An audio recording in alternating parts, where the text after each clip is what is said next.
Hello, everyone. How's it going? Hope everyone's having a good time. I'm the Lady May, and this is the Journeys Through the Radiant Citadel one-shot adventure that is sponsored by Wizards of the Coast. Thank you, Wizards, for making this all possible and taking a chance on a relatively new DM. So we're all pretty excited. Journey Through the Radiant Citadel is an anthology of 13 adventures. I'm hearing myself 1 second. So professional. Okay, there we go. 13 plus new civilizations, all linked through the Radiant Citadel, which lies in the ethereal plane. This is a very special anthology as it was led and written by people of color and showcases several international cultures that really make it into their way of mainstream TTRPGs. I am so happy for those who now have this representation through these civilizations and adventures within this book. Tonight, we're going to be playing The Trail of Destruction, which is written by Alistair Guzman.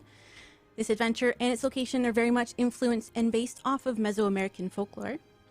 We will be kind of like a shortened-ish version because we are kind of, one episode. I'm going to try and get all to the good bits.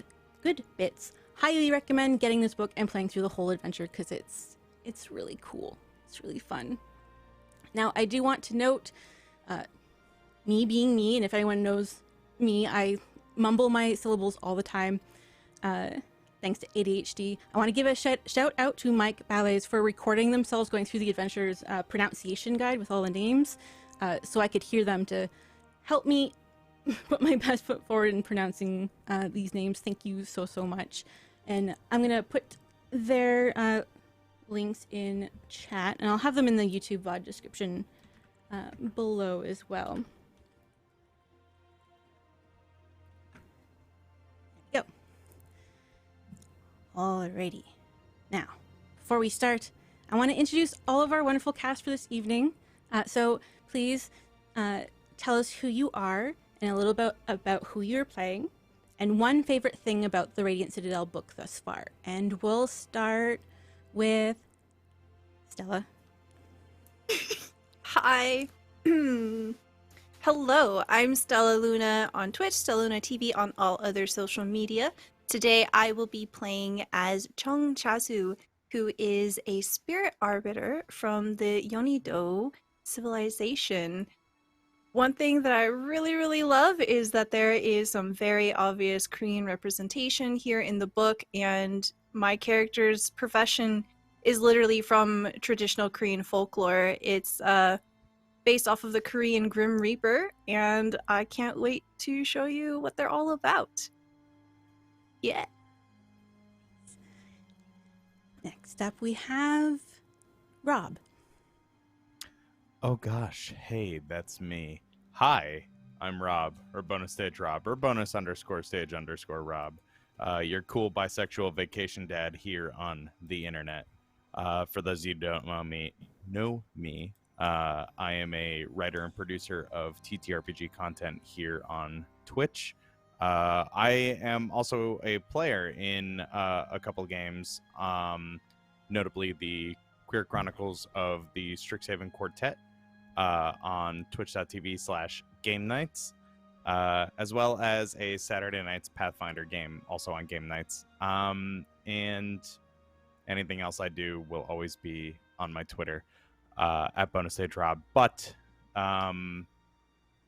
oh gosh, wait, did you tell me to tell you my character? I'm also a disaster. Or just one favorite thing? A little bit about your character and then also a favorite thing. You can just, cool. Say who you are. Cool. I am playing Morgan, they, them pronouns, a tiefling rogue. And full name, Morganite, for the stone. There's a bit of a theme going on tonight. Let's see if you can figure it out. One of the things, sort of springboarding off of Stella, sorry if that's cheating, I'll be disqualified or something. I come from a place of privilege where media has been primarily made for me and people like me. And it is super heartwarming and exciting to see every time somebody gets to see a piece of them and their culture in this book. The amount of people, friends of mine, who have gotten emotional and excited and just, my God, like, this is what it's all about. So I really, really, really think this book has some great stuff in there. If you don't know anything about these cultures, it's an amazing jumping off point from what I've seen. And if you do and you have lived these cultures, it is heartwarming. So yeah.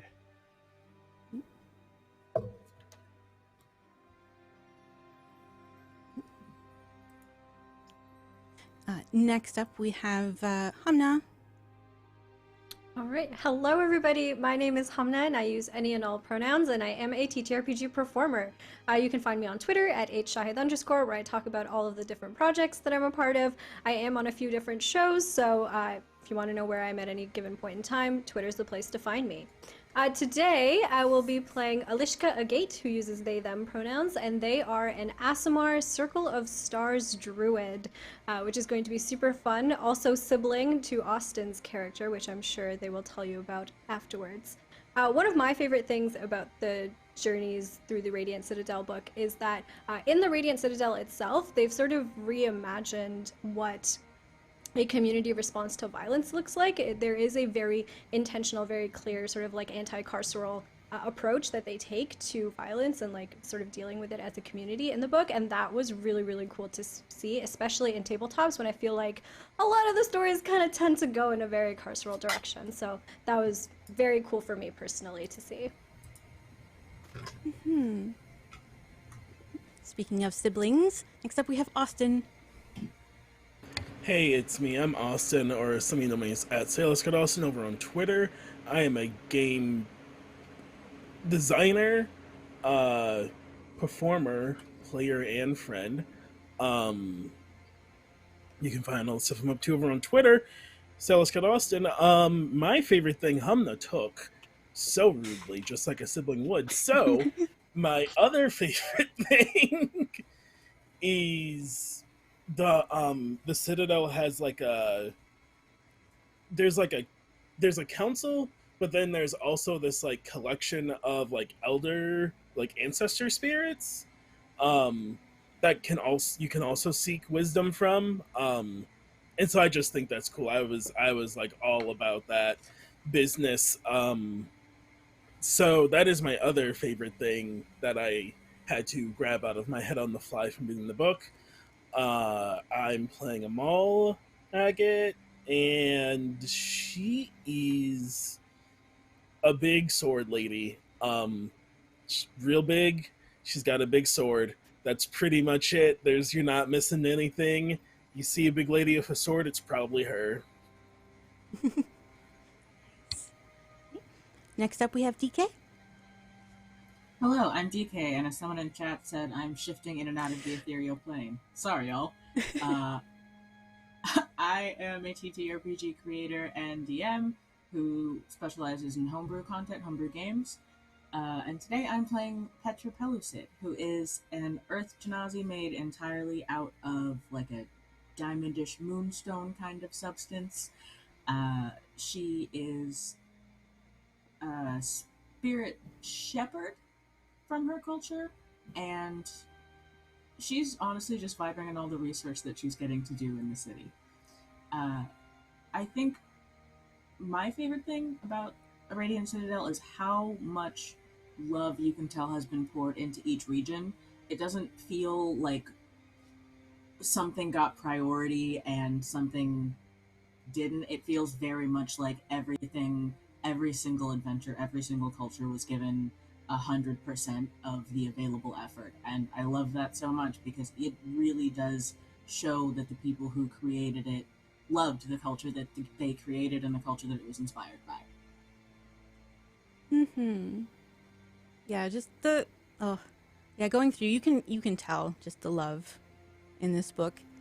It just makes me so happy. But yeah, I'm May, TTRPG performer for the last 3-ish years, and have thus started producing and DMing my own shows this spring. So I'm going to be your dungeon maester for this evening, and I'll talk most about my faves after the show because there's a post-show. I could wink, I'd wink, but I just do a weird face thing.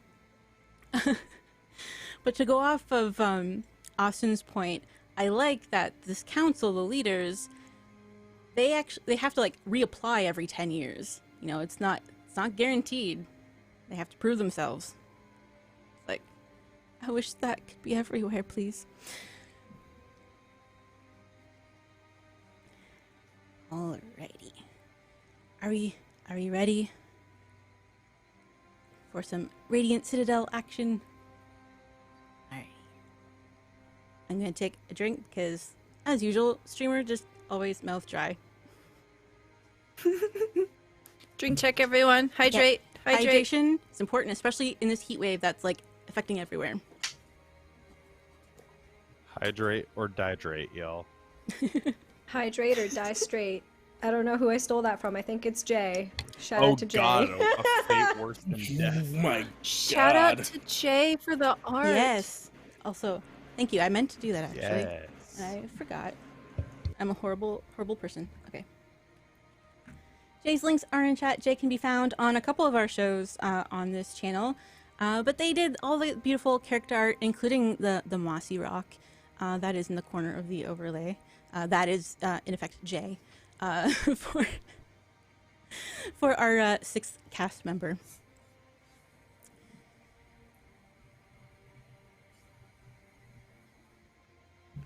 Alrighty. Located in the depths of the ethereal plane, the Radiant Citadel stands bright as a bastion of hope. A collaboration of 27 great civilizations, it is a miracle of architecture, a floating city carved out of a single massive fossil intertwined with a colossal gemstone shard known as the Royal Diamond. The Concord Jewel's smaller structure-sized gemstones orbit the Citadel like a constellation of stars. These gems provide transportation to each of the founding civilizations. However, only 15 are currently active. The remaining 13 remain dormant. Their civilizations have yet to find their way back to the Citadel. The Citadel is a multicultural hub. It's a city of immigrants. It is a place of refuge and convalescence. This is a place where our party has come together in a shared purpose to help those in need, taking work whenever available, with the Radiant Citadel's group, the Shield Bearers, who lead rescue and relocation missions for lands in crisis.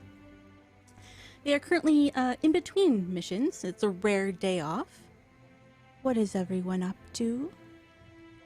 Who wants to go first?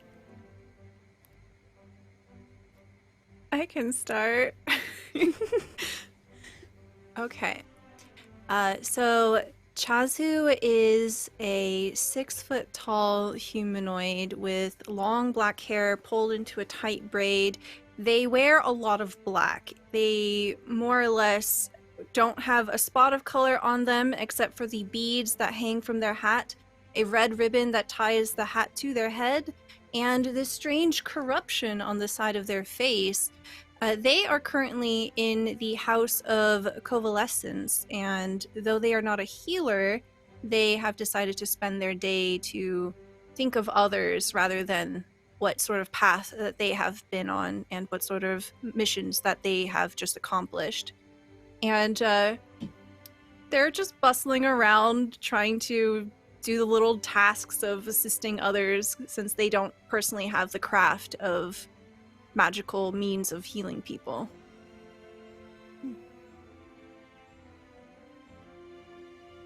Who's up next? Who do you want? Morgan? Oh gosh, I mean, You? I suppose this is the next logical choice. So, Morgan is a tiefling. You may describe their skin color as red. They would prefer you use rosé. It's a little bit more luxurious. That's the word. There we go. Their hair is the color of red grapes. Not quite so dark purple, but more like with a juicy sheen, I suppose. Shoulder length hair, with dark purple eyes, and just a single gold ring pierced through the left horn. And they're dressed, you could call them roguishly handsome, and they are dressed as such. And they are currently in the Palace of Exile, where in the living quarters where refugees are cared for, they are, we'll call it volunteering. And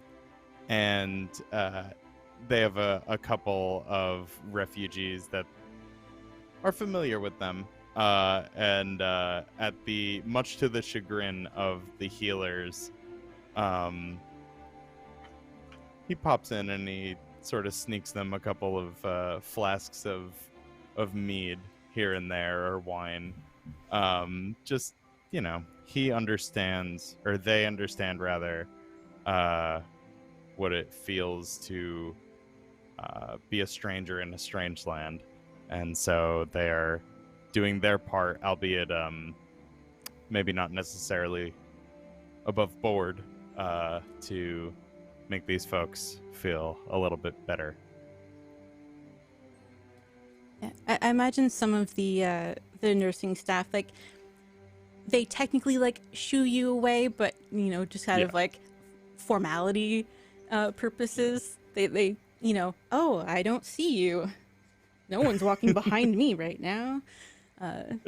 You probably know like particular staff on the rotation who are more friendly to help partake in your distribution of goods.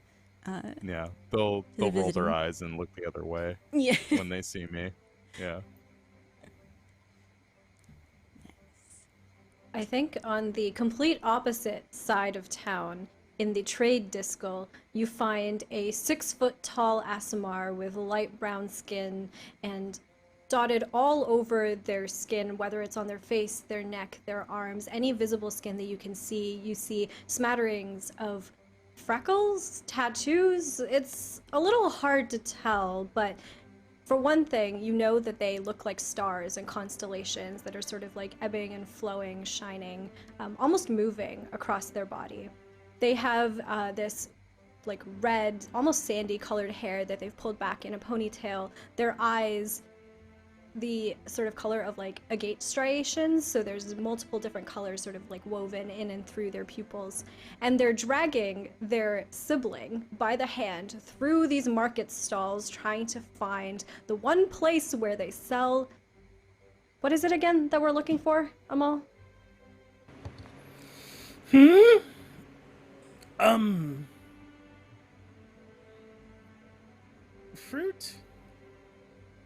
Fruit, right. And Amal Agate is it's a funny sight because Amal is like head and shoulders taller, like 6'8", broad shouldered, long locks pulled back into a bun with these like just like red thread around it on the edges, with gold beads throughout, and her skin is a dark brown, with what looks like veins of like fire, magma, like throughout her skin, with this like symbol on her forehead, and she just sort of looks around. Yes, fruit or clothing? I wasn't listening.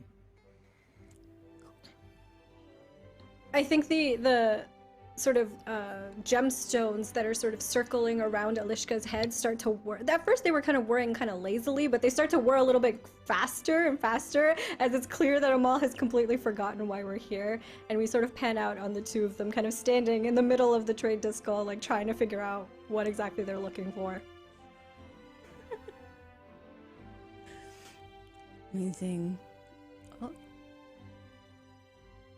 Has Petra returned? Petra has returned. I have no idea what is happening. I am so sorry. No. The Agate siblings are having a sibling discussion about what they're going to buy at the market, or lack of memory thereof. What shall Petra be up to today? Petra is also at the House of Convalescence, but she's out back, kind of in like the backyard area where they would grow like their spare stock of herbs, the bulk of their herbs, kind of as remote as one can get in a city like the Radiant Citadel, and is meditating while fixating on the auroral diamond as part of the training of their monk order.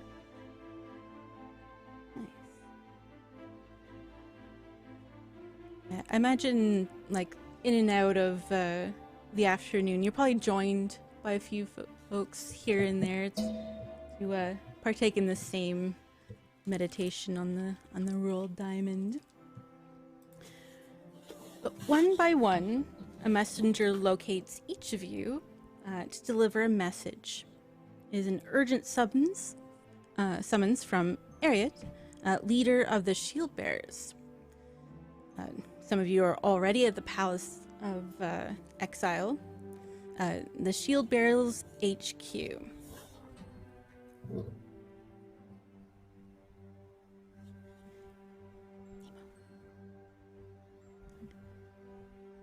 I have a cat wanting my attention. I like to think that as soon as Chazu sees the messenger beginning to head towards Petra, they kind of intervene and they say, I deeply apologize. My companion is currently in meditation. I can hold on to the message if you like, and I can deliver it to her when she's ready. The messenger's like, I've got one for you too. Oh, thank you. And with both hands, Chazu offers to take it. Thanks, and you kind of like sweat beading on their brow a little bit as like they've been just kind of like running around the Citadel, kind of trying to find everyone. Would you like any water? You seem Oh, a that would bit be worn thin. lovely. Yeah, it's seems hot today in the ethereal plane. Yes, it does. Just one moment. And Chazu will turn away and prepare what is essentially barley tea, which a lot of people from Unido would consider as water. Prepares the barley tea and offers a cup to the messenger, and will essentially just wait in the sidelines, perhaps in a shade of some kind, holding out this little mossy rock, moss side up, in whatever sort of light we have as Petra continues their meditation. I imagine like the messenger does like a little bit of it, like a double take. So, you know, like when you go to take a drink of something and it's not what you expect, you're like, kind of like, oh, but they're like not unpleasant to them. It just wasn't expecting. Like, oh, mighty thanks, and they kind of just like scurry off to deliver every one of your party a urgent message to meet at the Palace of Exile. I think Petra stopped meditating a little while ago and has just been sitting there facing away with her eyes closed, waiting for the messenger to go away. So as soon as they scurry off, Petra opens her eyes and you can see that they are a smoky gray and probably the most opaque thing about her, The rest of her is translucent with a kind of opalescent finish that reflects the light of the auroral diamond. And she stands up slowly and turns carefully to Chazu and says, "Thank you for the interception." Of course. I hope that it did not interrupt you. I think Chazu standing opposite from you is almost like as if you take a humanoid shape and cut it out of a fabric made out of shadow. They're just kind of like very, very draped in dark and heavy cloth. And they bow from the hips as they pass over the note to you. I believe that they seem to be of the same origin. Perhaps we should open them together. I think that would be a good idea. And like overly intricately and carefully beyond what is absolutely necessary, Chazu begins to open it up and read it. Yeah, it seems to be like hastily scrawled, done in a hurry, and it's request presence, new mission for you all. Please spare no time.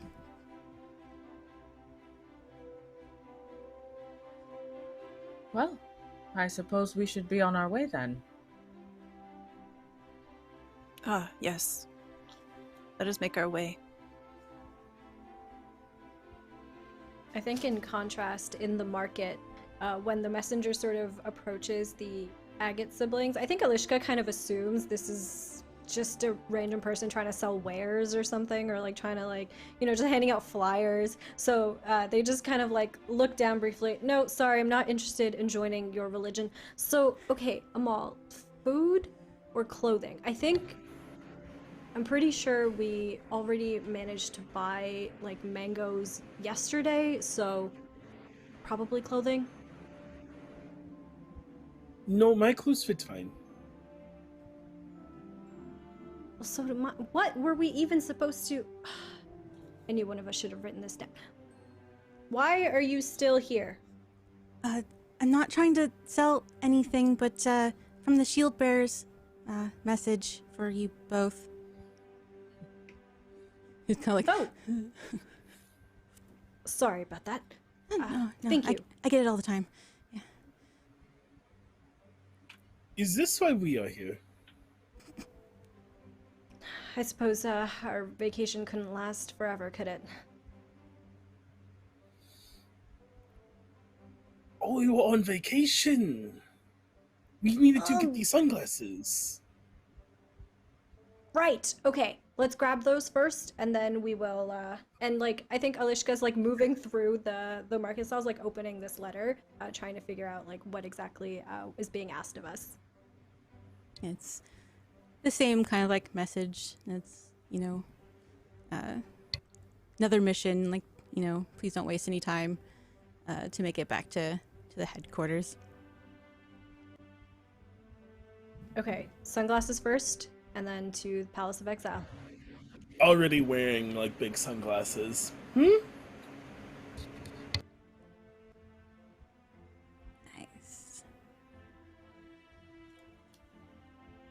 I imagine all of you kind of, you know, make it at various points, and you kind of walk in as you kind of usually do, and head to Ariet's office.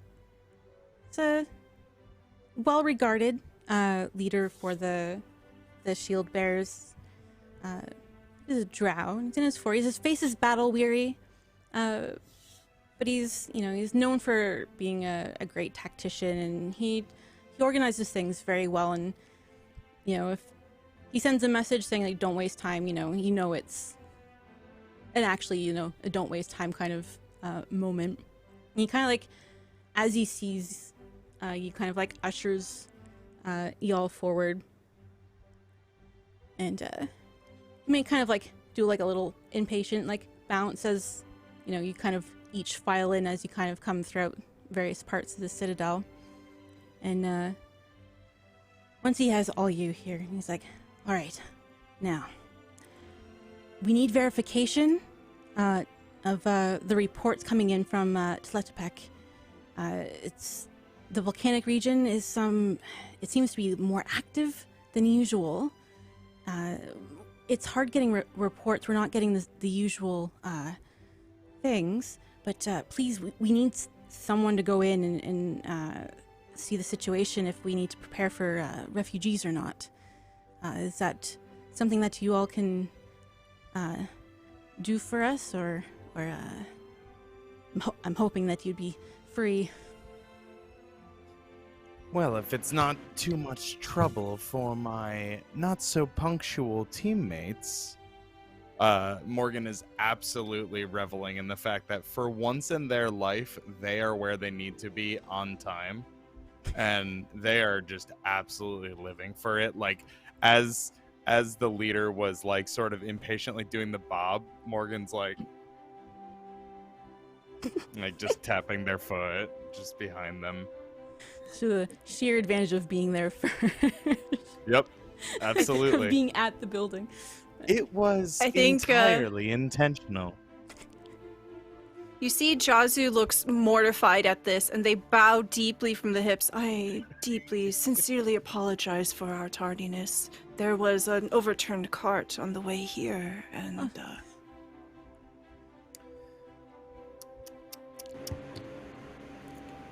I remember someone telling me time is not real here, so I think we are always on time and late.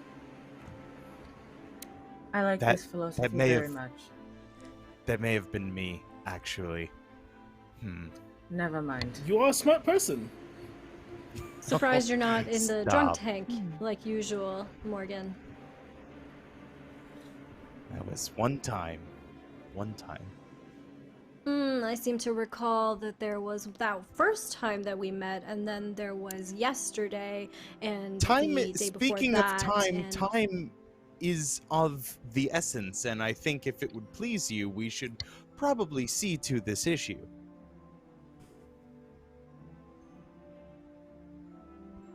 Well, let's head out then. I will do this, yes. Great, it's Let's away. much appreciated. As much information as you can find about if we're to expect a lot of people, so we can prepare for them. A good starting point would to be head to the Watchers of the Ashes. They're the ones who are normally up on the daily activities of the volcanic region. That would be a good place to start. Do we have a contact there, a leader of some kind, or a representative to talk to? Oh, kind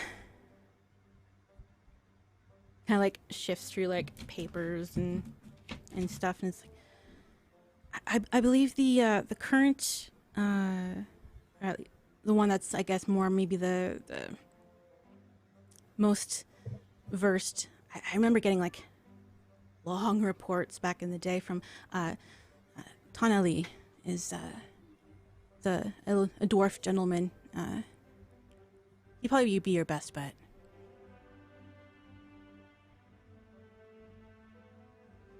Okay, thank you. We'll make sure to speak to Tonali then. Yeah.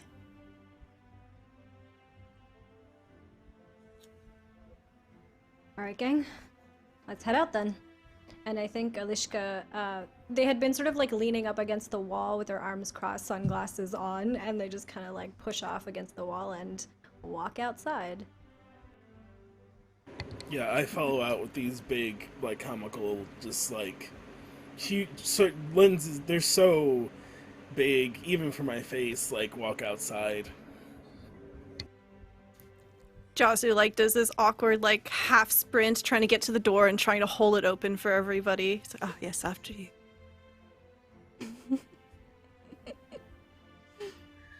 Petra just follows after the group, turning to the head of the shield bearers and kind of just inclining their head with a slight wince and proceeding out the door. A pleasure, as always. And just sort of flourishes out the door. Good luck. And day. Yep. Good day. Yep. Hi. Good day. Yep. Yes, you all, you'll kind of, you head to the port of the Passage of Respite, which is all kind of like the main entry-exit point for the Radiant Citadel. And the jewel to get to Thetapek is the obsidian one. And you easily enough, travel aboard. There's someone to drive the portal for you.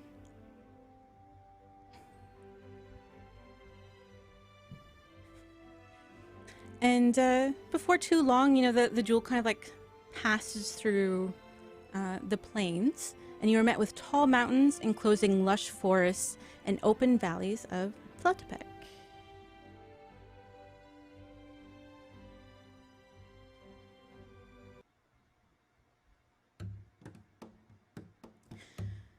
As you land not too far from Itisalan, the ground heaves as a small earthquake ripples through the area. As you all disembark from the jewel, I'm going to need DC dexterity checks from each of you.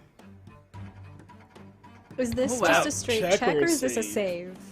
Yeah, Save. same question. Hmm.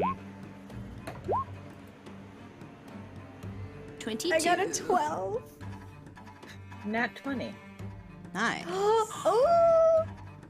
First nat 20. Hell yeah. 13. Nice. 14. We're really rolling well, guys. Hey, that was... Just hard average. You're able to kind of, see it coming. You're able to like brace yourselves, some better than others, as you kind of like take a step and kind of like center yourselves as the rumbling continues for a little while, and you see the sound of wood splintering and the trees falling from deep within the forest, and the jewel kind of like begins to rise up and then phases back out. And you're left in the middle of a jungle-type forest with falling ash descending from the air, which is kind of lightly obscuring the surrounding area. And you are not too far out from Itisalan. Question for the Dungeon Maester. Yes. Are earthquakes and ash falling from the sky like normal for this region? Is that something that any of us would know? This region is definitely known for its volcanic activity. It's got a long history of eruptions and kind of that cycle. What's more concerning right now is that the frequency and like the amount that's happening. Do we know? We were given like someone to go find. Do we know like what direction to go to from here? Do we need to get our bearings? Yeah, the shield bearers would have given you a map. Make sure like you were all equipped. They wouldn't have sent you in, unprepared. And they've marked down the various spots. You kind of need to head to the Twin Gods Observatory, which is it's a bit of a trek from Itisalan. That's such a cool name. Have an important question. Yes. Who is the map holder in our party? Oh, that's a good question. Who has the best sense of direction? Oh, Petra has offered. I always know which way is north, and I functionally pretty good at finding my way around places, so I think I'd hang on to the map. I like to think that at nighttime, Alishka helps Petra a little bit, given that Alishka has like a very intimate understanding of like constellations and the stars, and is probably able to help navigate in the darkness. I think definitely, and light is sort of more where Petra is comfortable, so I think having that extra help at night just to kind of clarify some things is something she really appreciates.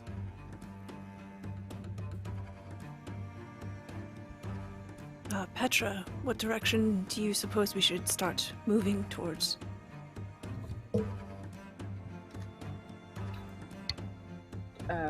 Dungeon Maester, do I have like a specific idea of what direction? Like, are we headed towards something other than this person? Is there a landmark?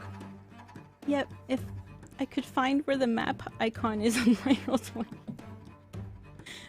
There is a map. And then you could see it real time. Yeah. I'll just upload it myself. Yeah, it's clearly marked. There's a road that you can follow, and it's kind of like an northeastern curve up. Petra quietly consults the map for a moment, makes absolutely no noise, and looks up and points down the road and says, "This should take us where we need to go."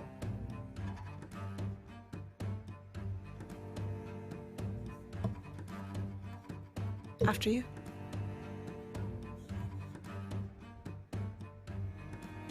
While we're going, I Petra think will start at the front of the line. love Vmix. Go for it.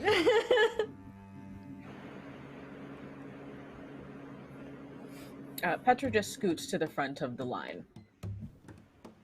Amal will be behind Petra or near the front of the line.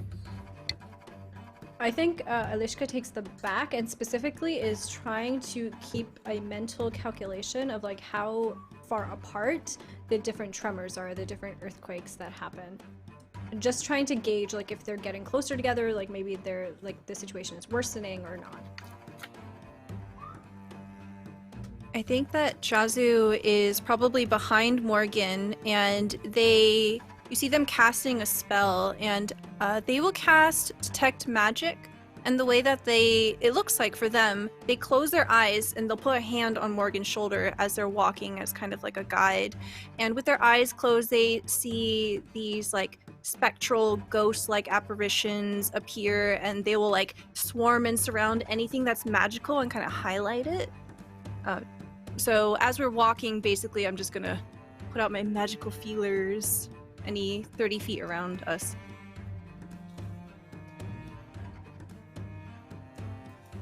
Morgan is absolutely just vaguely following the folks in front of them.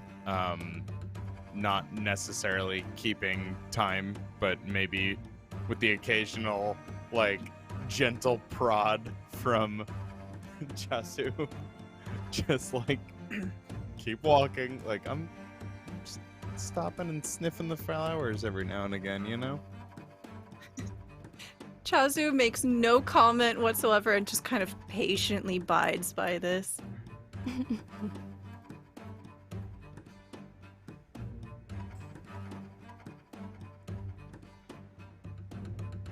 Yeah, your way is kind of slightly difficult to kind of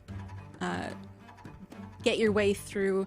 It takes a little of extra time to be like finding the path in amongst the newly fallen ash.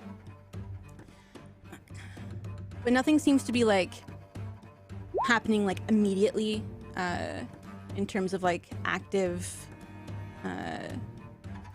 imminent eruption. I don't know if you like seen Dante's Peak movie from like the 90s. There was like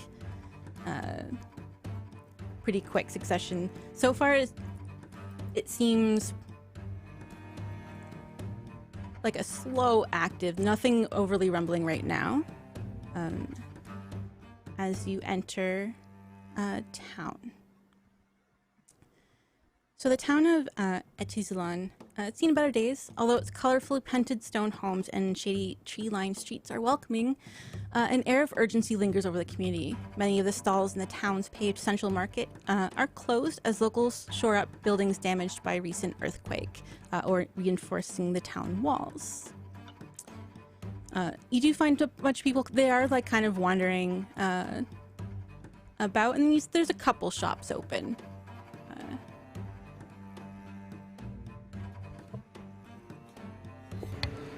I think Amal will see if someone's like, if people are trying to fortify a thing, Amal will unceremoniously not say anything, go over and just start helping people fortify a thing. You're like, oh, thank you. Just like lifts the piece of wood that two people are carrying and just starts like thanks. That's You are welcome. yeah. And they definitely take all the help that you give. Can you tell me what's been going on here?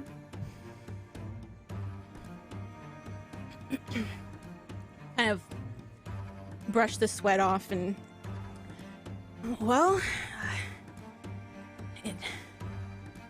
we haven't seen activity like this in a long time, but it's we just had our fourth earthquake this month. You know, they're not uncommon, but that's I don't think the buildings can take much more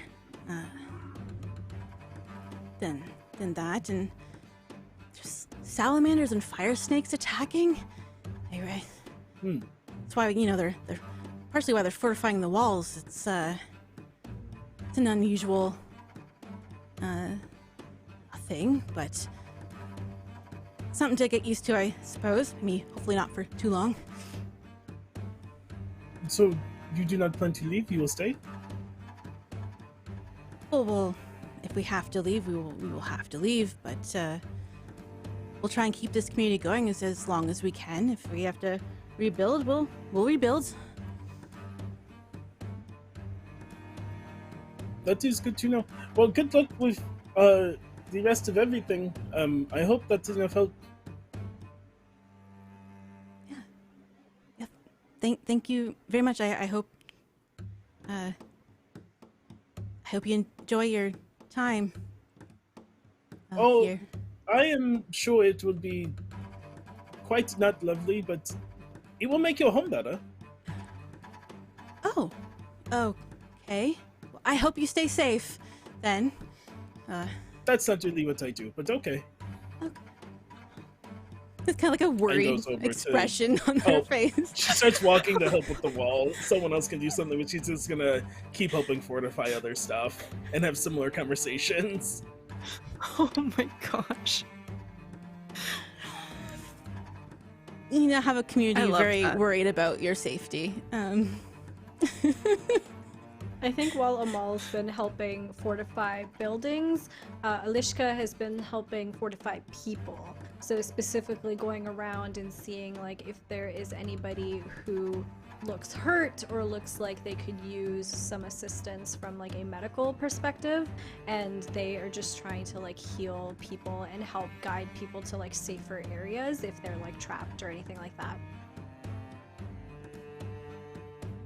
Yeah, you're able to, you know, there's a fair amount of people kind of treating the various like burn marks and stuff like that. They've mostly kind of gathered in one area, and there's a woman who's been kind of like running around and tending things, and she sees an. Oh, are you here to help? Yes, we come from the shield bearers specifically. We were sent to gather information about what's been going on in Atisalon. It seems that some of the supply lines have been disrupted. Oh, good. I was hoping that our word got through. Yeah, we're getting a little concerned. You know, I did send a few of our warriors up to the observatory. They haven't come back yet. I'm starting to get a little worried. When were they sent? Just a few days ago. Longer than it would take to go there and back. Do you know what exactly they were hoping to find in the observatory? What might have waylaid them? Or they went to see what Tenali was, if he knew anything what was going on, see what we needed to prepare for. I'm sorry, did you say Tenali? Mm-hmm. So you haven't heard from him? No. That is cause for concern.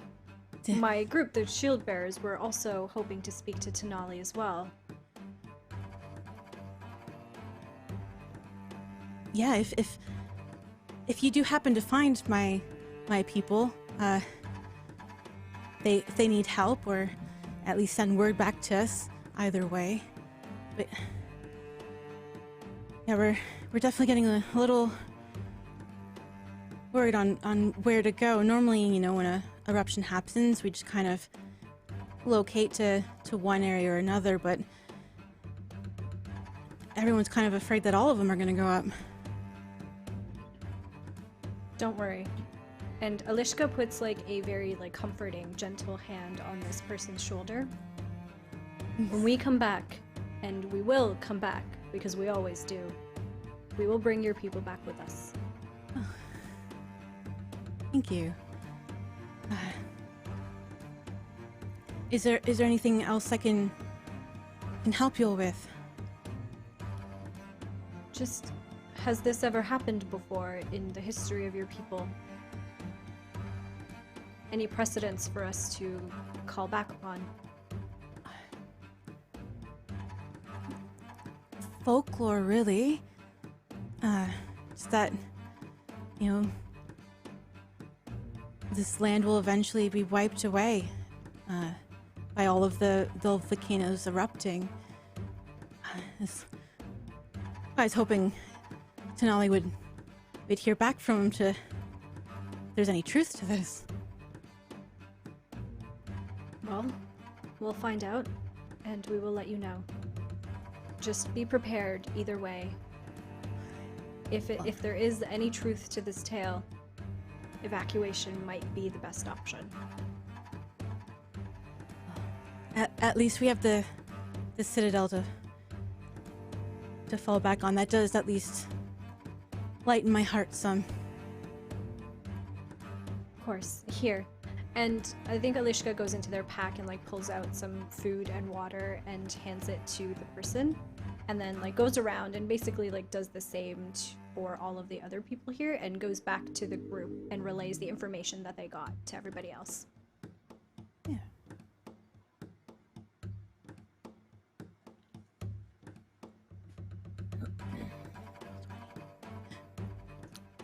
It seems that perhaps we should try to make our way to the Twin Gods Observatory then. Try to see if Tenali might be there. Even if he is not, it seems to be the epicenter of something happening here.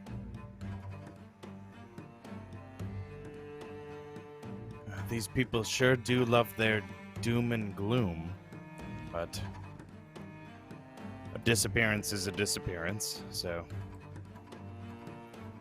It would be hard not to be doomy and gloomy if you were living in a town that was, well, looking like it wasn't going to exist anymore, so don't think we can blame them, really. I suppose. I mean, that's cause for celebration. Live like there's no tomorrow. But what do I know? Is it hot here? Everyone keeps sweating. It's warm. A bit, yes. It's a bit tepid. And Amal is like not sweating. It is warm. If it gets hot, I'll let very you know. warm.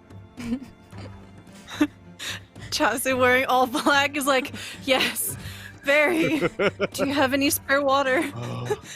Yes. Oh, thank you, Amal. You are very kind to share. I do think, slurp, glug, glug, glug, glug, glug.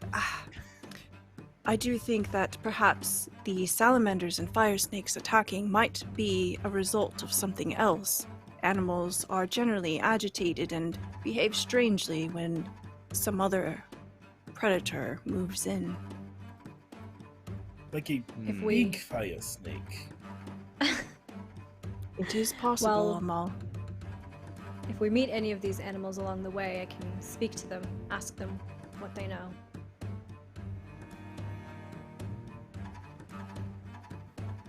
I cannot do that. I can And keep I get everyone hot. safe.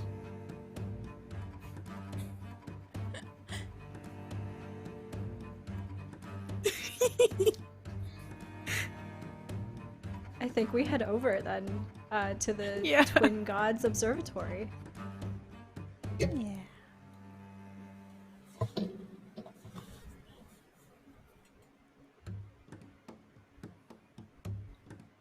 Roll20 is doing that one thing where it doesn't want you to let go of the windows. Ah. I'm like, I just need to move for a little bit. Okay. Roll 20, be cool. It's just too excited. Okay. It's just, it wants me to Everyone's see just all the really- things all the time. Yeah, so you head out. There's definitely, you can see where roads have been broken up, shifted through various, earthquakes over the years, and where things have been patched and stuff like that. It seems like a constant shifting of things as you make your way through.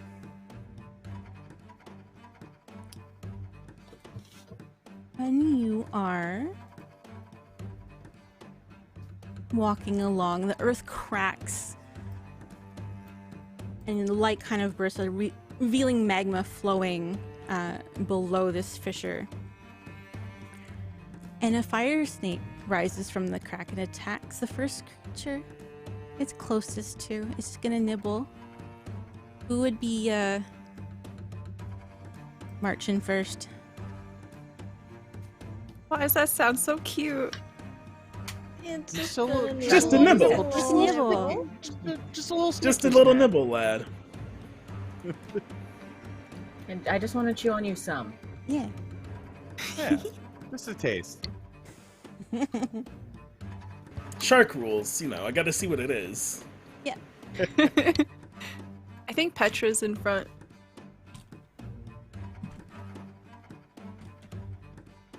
Oh yeah, she's most definitely at the front, about to get. Well, we'll see. Mechanically, if you're within 30 feet of me, you can't be surprised, if that matters. You definitely. That's right. I also Yeah. cannot be surprised. Never mind. True. It I think. Oh It my didn't God, roll what very high, happens- so you definitely saw it coming. Okay, good. What happens is my dagger lights up, and I go, "Oh, Petra, watch your step," and you're like already in the midst of like wheeling back. Thank you for the warning.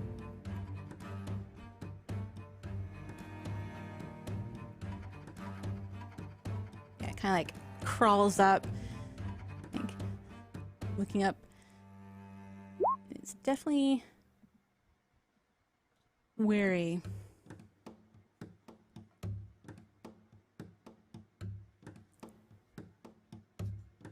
Is it Sibling? aggressive? Is it advancing?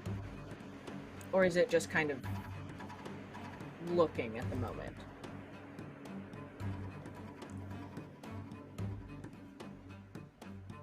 It's unsure, but it kind of accidentally put itself between you and its fissure. As it overshot its jump to bite. If I may, I think seeing this fire snake attack Petra, and seeing like Petra is okay and not harmed, Alishka kind of comes from the back forward, casting Speak with Animals as they do that, and kind of comes forward and with their sort of hand up in like a neutral position. We don't mean you any harm.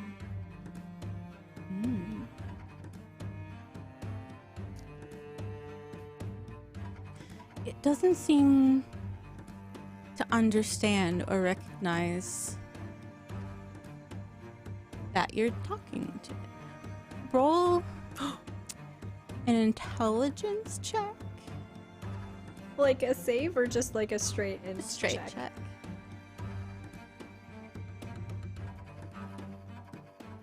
Yeah, I got a 9.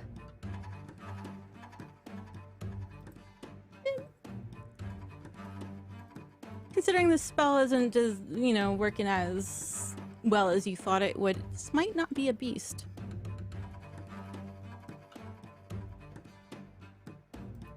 I think Alishka kind of turns their head ever so slightly towards the group and says, I can't speak to this one. Well, did you cast the What? spell? Yes, Morgan, of course I cast the spell. What if you just walk past it? checking. And I think Alishka Amal goes to just at walk Amal's past it. idea, yeah, gestures. Huh? I guess that makes sense. Roll initiative. Oh! May was like, no, Disaster. actually, no. We were all like, what if we just talk to it? And May was like, actually, nah.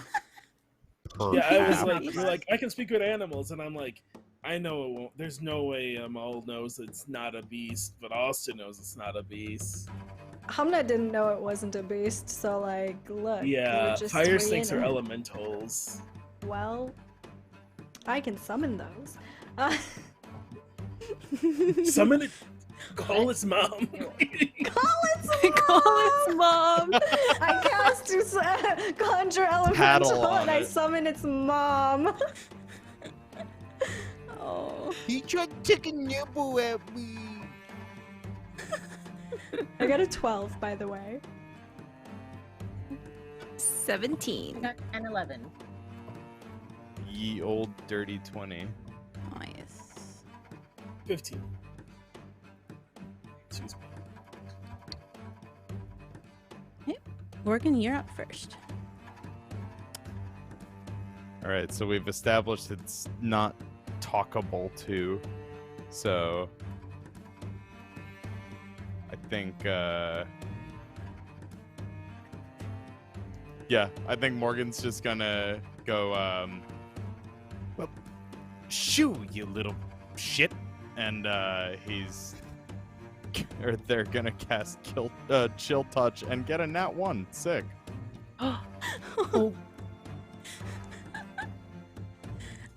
Oops.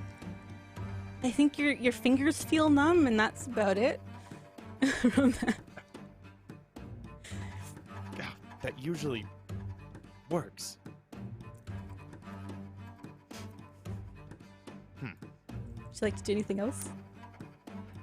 I guess they just confusedly pull out a dagger and just brandish it at the thing.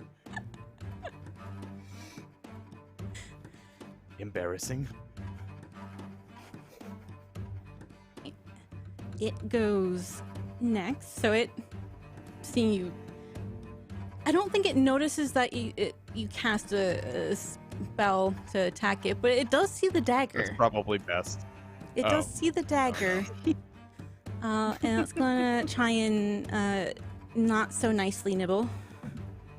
Oh, well, maybe not. 6.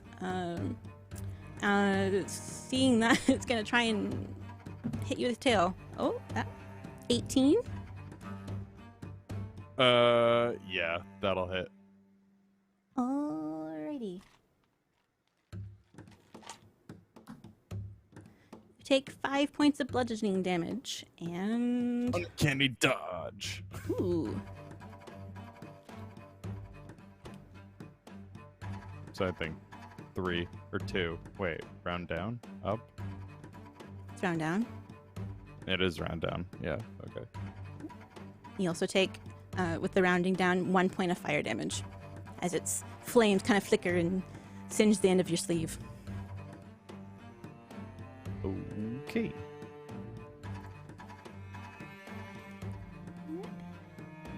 Next up would be Jasu. If Morgan, you've got anything else left or no? No. react? I'll just pat out the flame on my sleeve. This is my favorite shirt. Jasu. So we are choosing violence then. Jazu will back up, make sure they're not anywhere in melee range, and you see them kind of reaching into the billowing sleeves of their robe, and they pull out this ball of psychic energy, and as they throw it into the ground, it basically travels through the ground and towards them. I will cast Mind Sliver, so it needs to make an intelligence save. DC 16. It got a 0. Wow. Okay. So it takes 4 psychic damage, and the next saving throw that it does, it has to subtract 2 from it. Yep. And that's my turn. Nice. Next up would be Amal. That's me. Yeah. Amal walks up into Melee and takes this just giant, like, great buster sword off their back. That flavorfully looks like a flame, but is just a great sword. It does not on fire or anything special. And I'm gonna slash at it with my big giant sword. Go for it. First attack. It's over 20 to hit. Oh yeah. Over 20.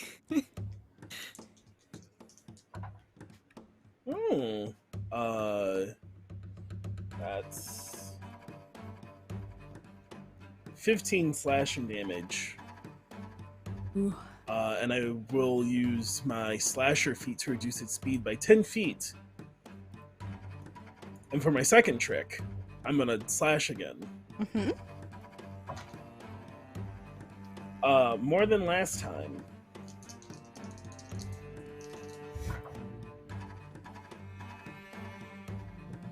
Another 15 slashing damage. Oh yeah, this thing's toast. Only had 3 left. So I think I'm all just sees this thing try to bite people and snip, and just walks up and brings and takes his greatsword off her back and just cleaves it in the middle. We can keep walking now. Oh Nice my work, God. sibling. And I think Alishka kind of pats really hard Amal on the back and just kind of keeps walking. Puts the greatsword back on her back. I think before we get too far, Chazu is going to try to look at the snake and see if there's anything unusual about its biology that might kind of stick out. Is there something weird going on with it?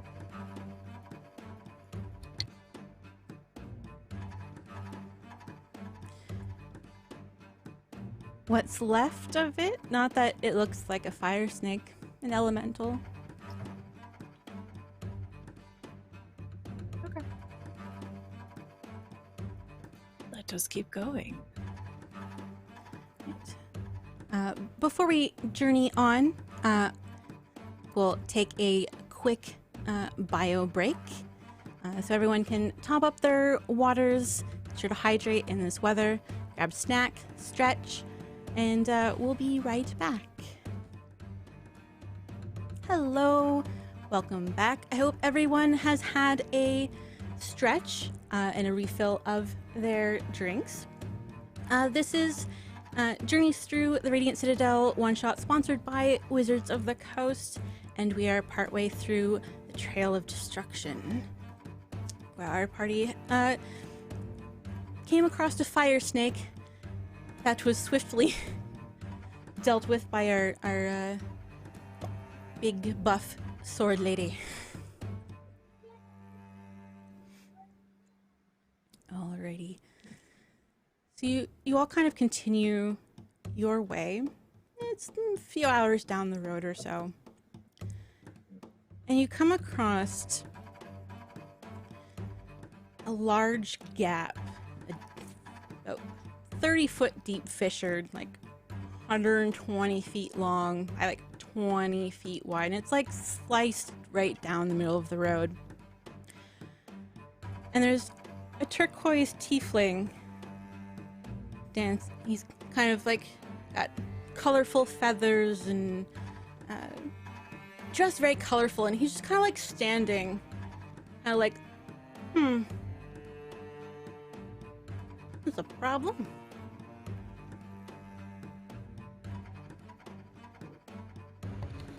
I think Amal just looks over into the fissure.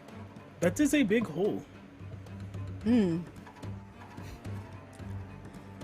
Wait, wasn't here yesterday, but always up for a new challenge. Do you need me to throw you across? Huh. Also, hi, I am Amal. I am Oline. And kind of like does a bit of a flourished bow. And hadn't thought about being thrown across, but I'm not opposed. Kind of like turns like, oh, you have more with you. And kind of like, hello. Hello. Amal, are you sure you want to throw people across this fissure? It seems kind of wide. You know I can Do you not fly, think I am strong enough? Yes, but I can also throw. Be my guest. If anyone falls, I guess we can always grab them. Alishka, you could catch them on the other side. That I could. Actually, that's a pretty good idea. I think Amal kind of stops and like has this one moment of clarity and looks at Alishka. Wait, why is this person standing by this hole?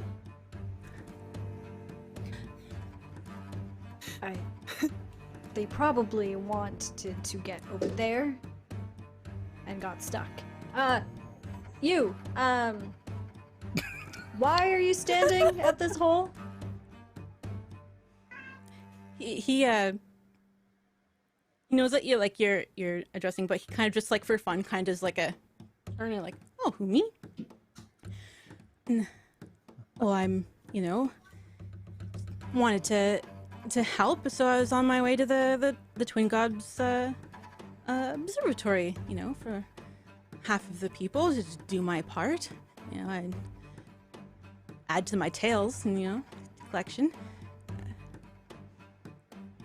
And well, came across a very wide gap. We're actually all headed that way as well, and Alishka kind of gestures to the rest of the party. Well, how fortuitous.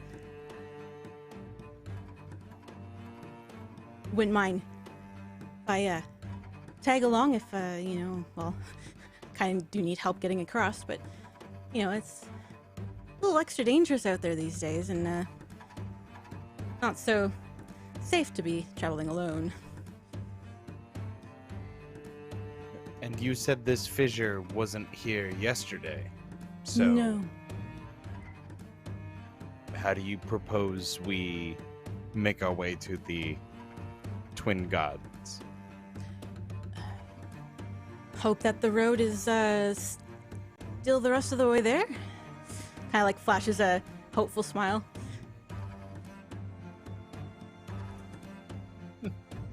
I like that. Okay. Who wants to be thrown across? Step up. Aline steps up. Why not? Oh, okay. You might feel a burning sensation, but don't worry, it's just me. He like And then Amal lets out like a, and the veins on her skin all start to glow and hum with energy as she enters her rage. And Amal is a Storm Herald barbarian. So around her there's a 10-foot aura of like heat that does cause fire damage each turn. But this for the purposes of the advantage on strength checks, and I am now going to try and throw this adult man across a fissure. Please describe his garb again. Well, there's not much there. He's got like a red draped kind of like robe, you know, very beautiful feathers and like a headdress and like a.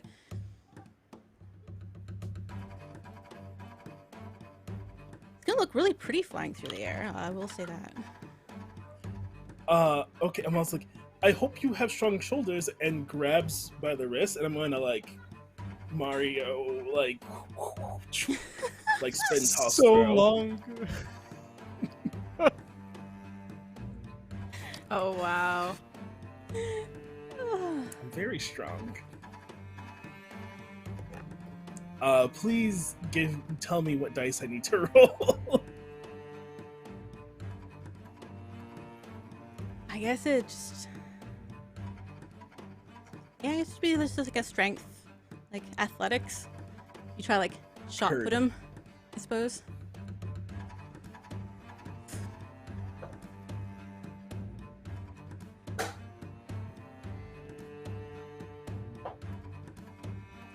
Athletics. It's a 26. This man soars through the air like a bird.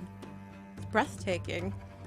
You just like naturally you're able to just gain the right momentum as you tossed him the 20 feet to the other side. And does a little flourish as he lands and is kind of like, well, I'm glad my dancing capabilities comes in handy. All right. Y'all coming too? I like Chazu. Chazu is blushing watching this tiefling fly through the air, and then looks over at Amal and says, and then they're gonna cast fly and just fly over on the other side. You don't have to be so shy. I'll be alright. Morgan?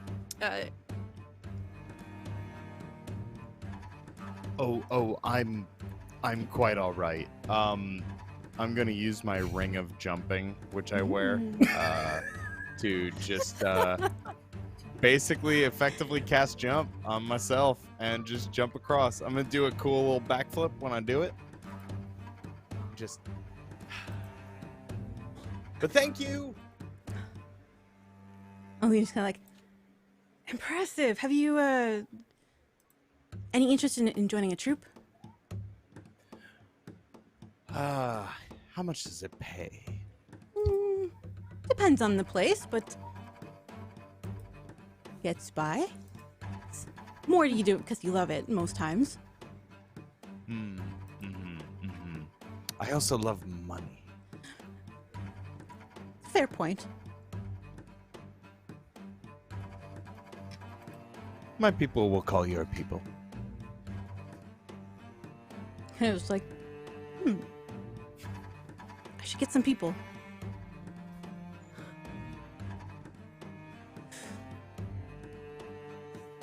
Petra?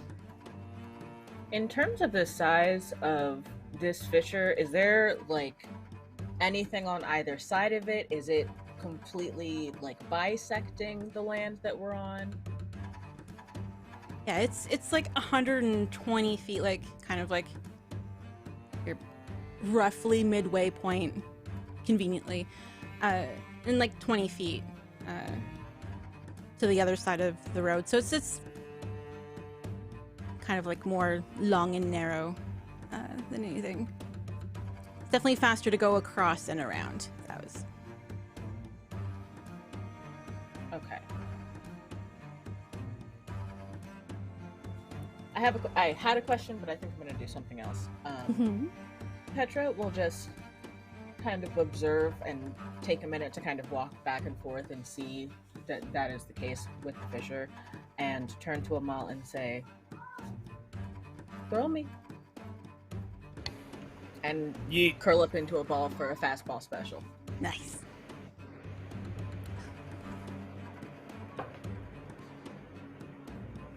A natural 20 for 27. Oh, yeah. Petra's just a beautiful, shiny ball of special, just kind of like cannon launched across the fissure. Now, Amal, you could throw me, but then you would be stuck here. I can jump. All right. If you fall, I'll catch you. Let's go. As soon as you're getting thrown.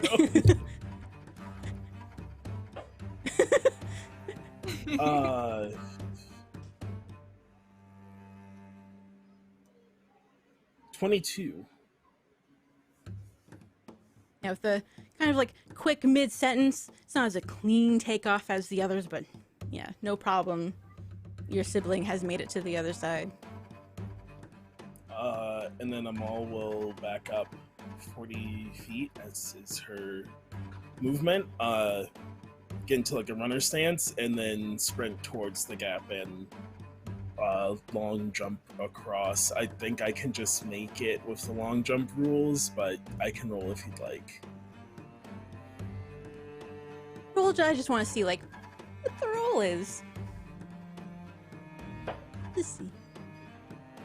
26. Oh yeah. It's like you know you've done this tons of time. You know, Yeah, you this don't is, you know. you don't skip jump day. Like, it's, That's what they say at the gym I go to. Don't skip jump day. It's the tagline, actually. Oline's like, that was most impressive. Oh, Thank you. Don't skip jump day. And I start walking. I get back online with Petra, who's our guide. I walk up to Amal and I kind of just like whispered to her. If I didn't know any better, I'd say you were showing off for pretty boy over there. No. That isn't who I was showing off for. Oh? Well, who then? Just looks at you, blink stared. I could not. I think we need to go. And Alishka kind of looks over at Petra because you said that we're in line with Petra and just kind of looks over at Petra and like raises an eyebrow. Like, do you know?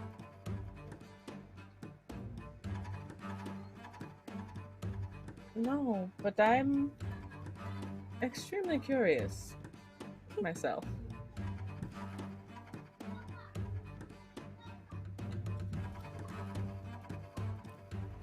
And we You know continue that Jasu walking. wouldn't ask, so. Yeah, Jazu is like just kind of like shyly looking down and then looks over to our new companion and says, would you like some water? oh, I would love some. And offers their water skin full of barley tea and continues walking. They have a similar kind of like reaction, like, oh, definitely not water, but oh, it's quite filling.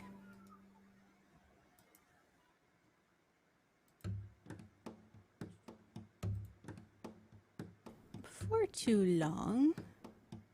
So the path to the Twin Gods Observatory snakes through the rainforest, climbs into the hills near the Twin Gods volcanoes. Trails along the river flowing out of Atili Lake lead down to the town of Shoshotla, which is kind of like the capital. And we would have, you know, time passing, we would have stopped by there, and everyone who plays this adventure, go visit. Be a fun time. Then we head to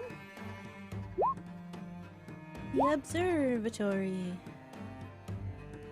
This one.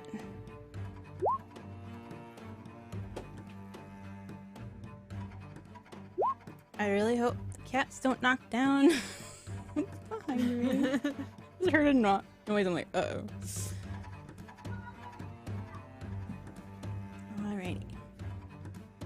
So above the trees on a rocky slope ahead rises a tower covered in elaborate carvings of local animals and majestic mountains. Beyond it, smoke rises from a volcanic peak. Okay. So like when you arrive, there's a few watchers who are the kind of the scholars that run the observatory. They're kind of like standing out front having a conversation as you approach.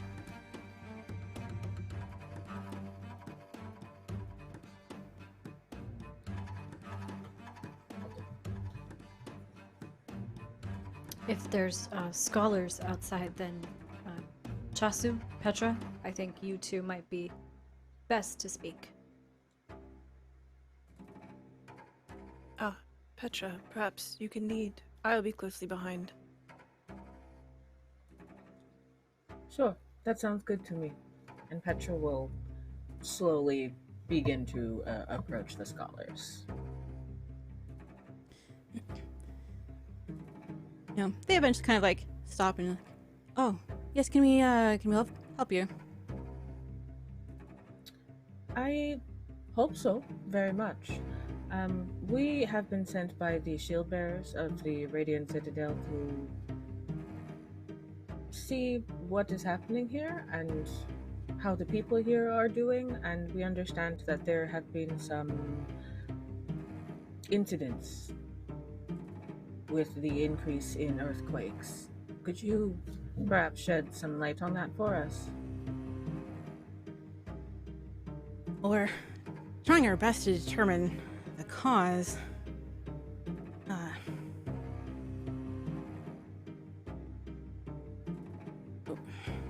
They're kind of like, Aaron's like, well, you know, the only one who probably really has been non-stop observing, he hasn't come down. Up at the top of the tower. It's like, yes, well, if you want to speak to Tali, it's up there. Yes, I think we would quite like to, if he doesn't mind being interrupted. Well, he may not look like he's paying attention, but you know, he will be receptive.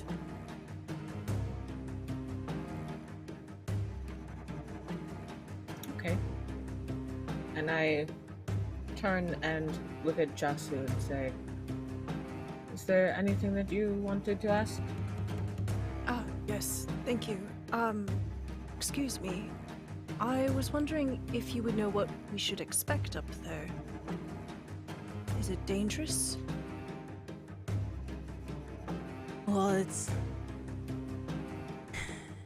we don't know when the next quake will be, but you know, we observe from the top of the tower, and it helps us predict the eruptions so we could warn before the danger strikes, but it's becoming increasingly dangerous. We can only figure out why. Are you also suffering from strange behavior of salamanders and fire snakes attacking the area? It's not the fire snakes, it's constant besieging of the scholars from everywhere asking for answers. I don't know which is worse. Well, perhaps then we can try to find some answers for you. We are only here to help. Well, we do appreciate the help, and I feel like we are losing time because dozens of volcanoes are showing activity across Telepatech. That's incredibly unprecedented.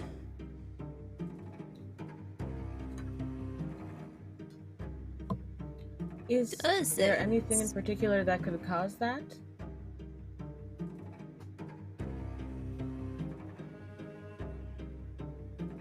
An uptick in volcanic activity?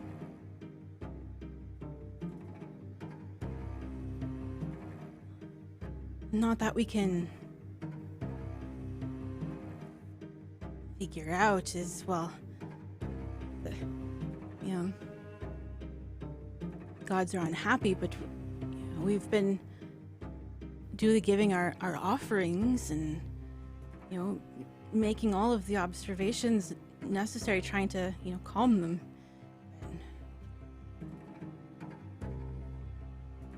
It is the time that we're all going to have them all go off. I never thought it'd be in my lifetime.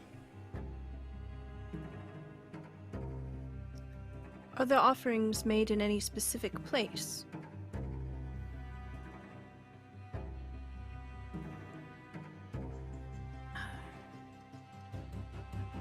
Yes. Well, there's each kind of like area has their shrine, but with all of them kind of active, we don't know which one started it. Denali hasn't come down. He might have an answer by now.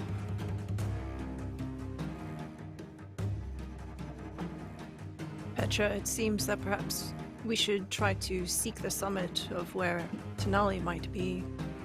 They might have the answers. Yes, I think the path of least resistance is always a good place to start. Thank you for your time. Mm.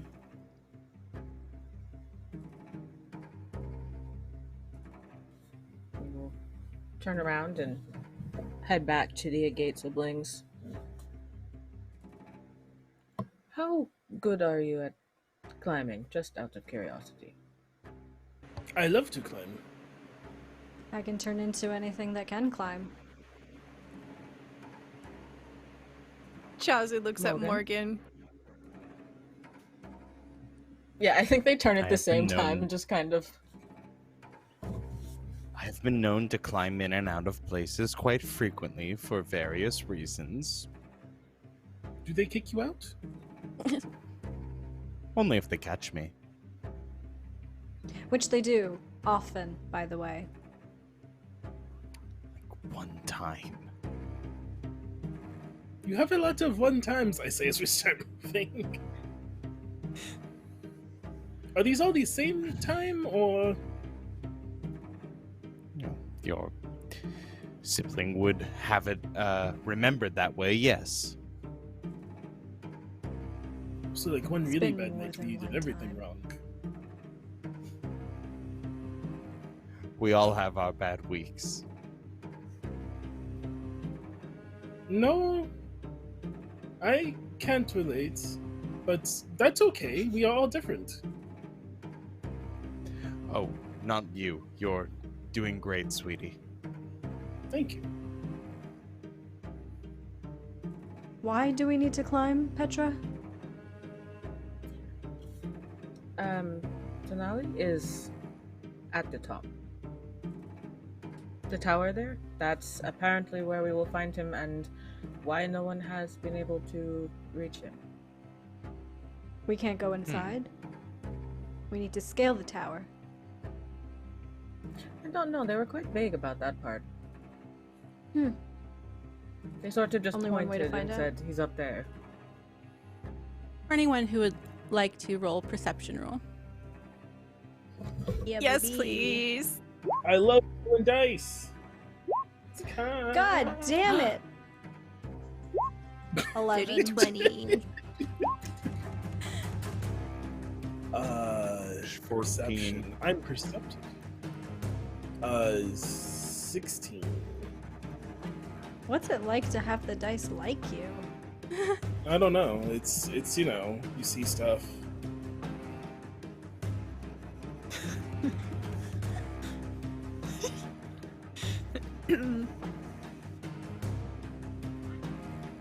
Yeah, it's not like hidden or anything, but you do see a stone entrance for a door that looks like it leads like to an interior of the tower. This was like open. Has Jazu, anybody tried the door? No, we came I straight think to you. while the party is like going towards the door, Amal is opening the door, right? Just opening it. If it opens. Okay. Jazu like does this thing where they just straight up go back towards the scholars while the party's like opening door and says, is it all right if we open the door and head inside? And basically just asking for permission. Well, yeah, if you do want to talk to Penelope, the stairs are inside. Thank you. Door and a stairs. Worst enemy of a party. Dear Lord. love Okay, the- we're gonna use the stairs. 12th level intellect strategies we were about to come up with here. I was like, I I love can it. cast fly 3 more times, y'all. No, yeah, I was about to like I'll, wild shape into something like. I was just curious what y'all were gonna do before you found the stairs. I love the imagery of them watching us climb the tower, and they're like, man, they're really showing off. No, we're just not very smart. Yeah, I will get in and then hold the door until no one comes inside. If the GM will allow it, I technically have to spend 10 minutes, but maybe, the staircase is pretty tall, huh? I'd like to do an inspiring speech, which for Ooh. Morgan is just them recanting the last time they broke into a place and basically rubbing it in Alishka's face. That it went really well and I didn't get caught. One time. And you all get, well, do whatever. Yeah, this tower is 120 feet tall, so it's a significant height. Sweet. But yeah, I imagine you probably wait until the interior to do the speech, so it lovely echoes off the stone walls Yes. for the best The sound. reverberation is perfect. Yeah. The acoustics. So everybody gains 12 temp hit points. Nice. If anyone looks at Jazu closely, you can see that their eye is twitching, but they don't say anything during Morgan's speech. I think Petra And the best at the part back was- kind of tips her head in to Jazu and says, I do not like the way this resonates in here. I do not. I know Morgan. The best did part was that but Chazu said it wouldn't work. And oh boy, did I show them. Jazu lowers their voice and kind of leans in towards Petra. I wish I prepared a silence spell, but I did not today. I did not either. I suppose we will have to suffer through this time. Yes, Morgan, you were in fact correct. Yes. Oh, please don't feed their ego, Chasu. It's already inflated enough. Was this the same day you got caught breaking into a place, or that you were late? First of all, I was late because I got caught. So those two things are not necessarily unaffected by the other. And no, this was a different Okay. time. Oh, I just have a bad memory. That's all right. I didn't mean to raise my voice. It's okay, I'm not afraid of you.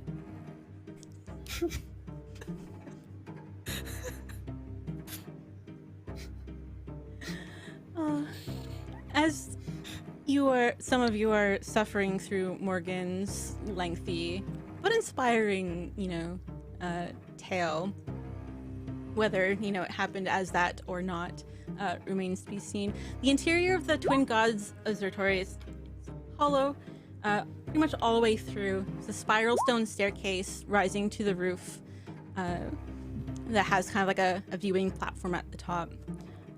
There's carvings along the observatory's interior that look like they depict volcanic events and smoke formations.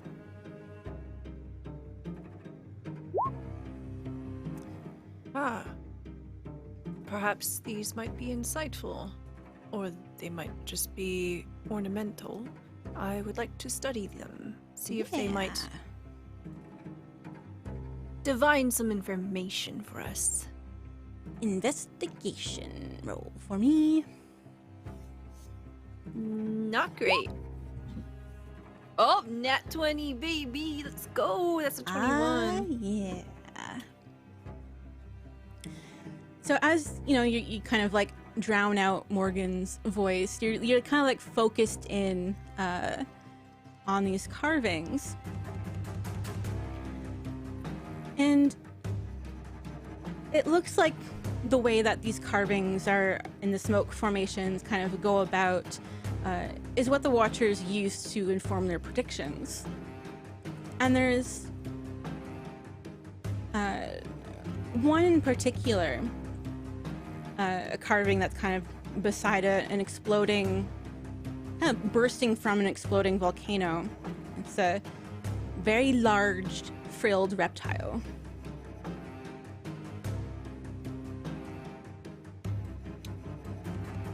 As Chazu is kind of putting all the pieces together, pointing them out to Petra, and gestures to the large lizard and says, "Do you think that might be a salamander or something worse?" I think if they are putting it in murals like this, it must be something worse. Certainly We something might want to bigger. We might want to make a note of this and bring it up to Tenali when we meet them. I think that is a good idea. The more information we can get, the better I would feel knowing how active the volcanoes are. Jazu kind of idly contemplates the lizard and silently thinks to themselves, yes, this lizard looks like it's going on a rampage, kind of similar to the last time Morgan got into the special ale at the tavern.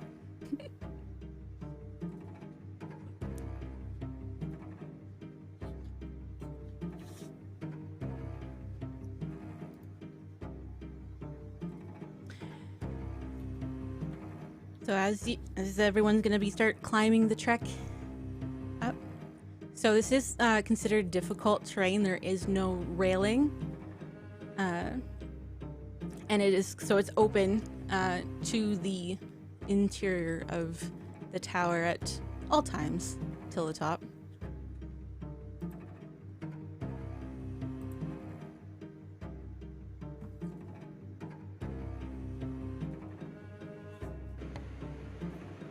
I would just keep As going we're- unless I'm impeded I in was some gonna way. say, just to help out with the difficult terrain, I think as we're sort of walking up these stairs, Alishka is just moving their hand and kind of pushing this earth, I assume it's stone, right? Yeah. That's kind of like around us, or like dirt of some kind. It's a stone and building. is gonna essentially manipulate the stone to like force railings to jut out and like that follow us as we go, and they like disappear behind us, and so it helps us sort of walk a little bit more safely.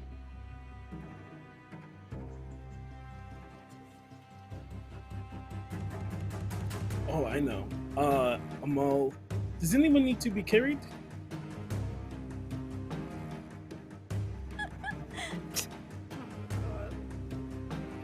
Honestly, my feet are a little sore.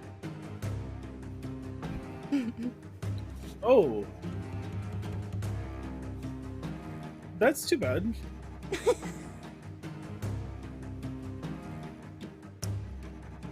Wow, if I wasn't resistant to fire, I would say that's a burn. I think Alishka, taking a guess, pokes Chasu in the back, kind of like prodding them at Amal's question. Yes.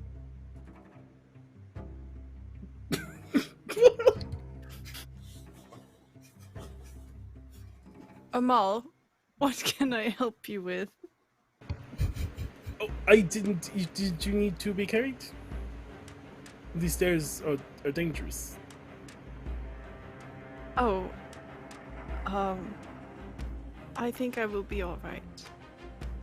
Oh, Do okay. you need help? No, I never skip stair day either. Ah. Well, I have heard that if you take them one at a time, then it should be alright. Conserve your strength. Oh yes, don't worry, I have plenty.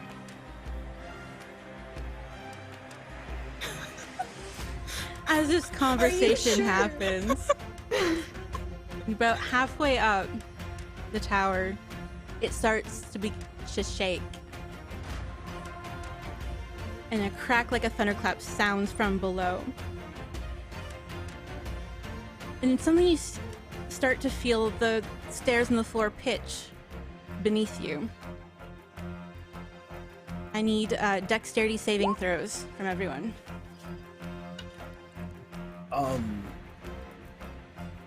Okay.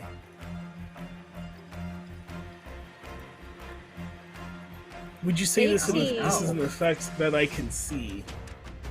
Mm-hmm. Okay. I will roll with advantage because of Danger Sense. Thanks, Danger Sense. 19. 17. 8.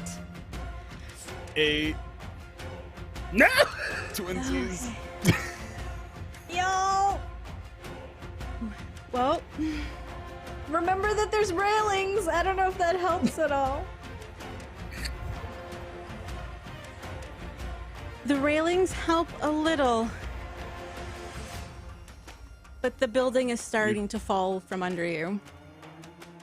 As the earthquake, fully apparent, shakes the ground. Those with the 8s. Oh dear. Ain't nobody bring Featherfall. I have a That'd be thing I very want to useful, try actually. when we find out what happens. Yeah. May, why does it sound like you're grabbing a ton of dice? That's No enough idea dice. about No. That's enough. That's enough dice. Oh, we are like 100 feet up. I do have a lot of fall respawn. damage, y'all. We can't do this. Oh, what you got up your sleeve? I did just desperately try to see if this would work, and I don't think it will. So I'm sorry, Stella. I'm gonna Misty Step. I was trying to see if I could take you with me. I have Well, an idea if Jasu does I it. can also Misty Step. So maybe we can roleplay this Misty Stepping together. Hmm? Oh my god. Yeah, just like immediate fight or flight. I grab onto you and say, "Hang on," and just Misty Step and hope to God it works. And we both end up at the top.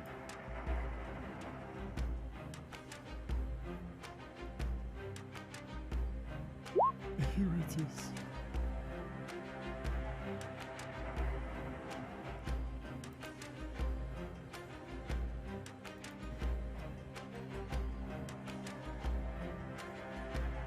You're not able to go too far, but you're at least able to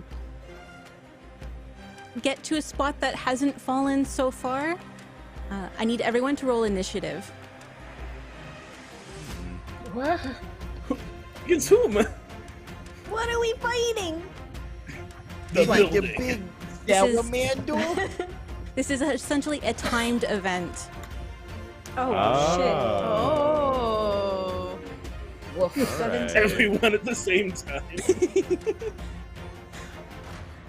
What are we fighting? Time. Oh shit. shit. That's The my ultimate worst boss. enemy, though. The natural Yeah. decay of organic life. Oh no. It's getting too real, Nat DK. 20. Nice. Someone in 30, chats were 20. fighting stairs, the natural enemy of all parties. What did I got a See, 14. this is why we didn't want to go up the stairs. We knew this was happening. Should have climbed. was We the should have dangerous scaled bit. the building. Damn it. At least we'd be outside.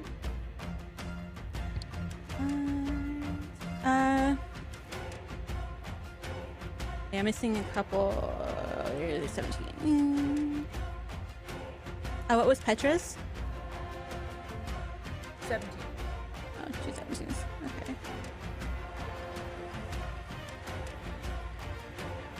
No, sorry. I'm sorry. I rolled a 17 on the die. 20. Nice. All right. So this tower is crumbling. What are you gonna do, Morgan? You're up first. Oh, geez. Okay, so where did my Misty Step, like, land me? Am I physically on some sort of ground? You're on, depending on which way you wanted to go, if it was up or down, you'd be on the stairs, but you know it's not gonna stay stable. Right. Okay. Yeah, I pretty much just wanted to get back on the stairs. How is there any way for me to tell how close I am to the top at all? Let's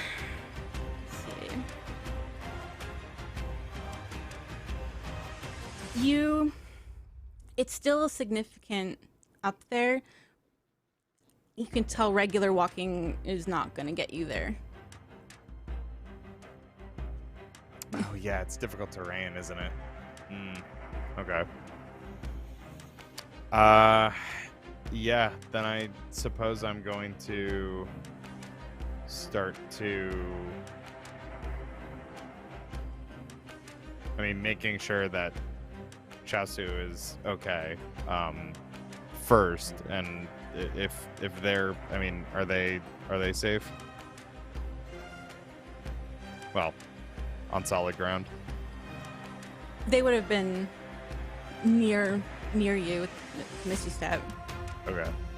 You're all kind of still like in a line-ish, kind of, on the stairs okay. that are Gotcha. more or less Okay. falling. Gotcha. I don't think there's time to get to our friend at the top floor.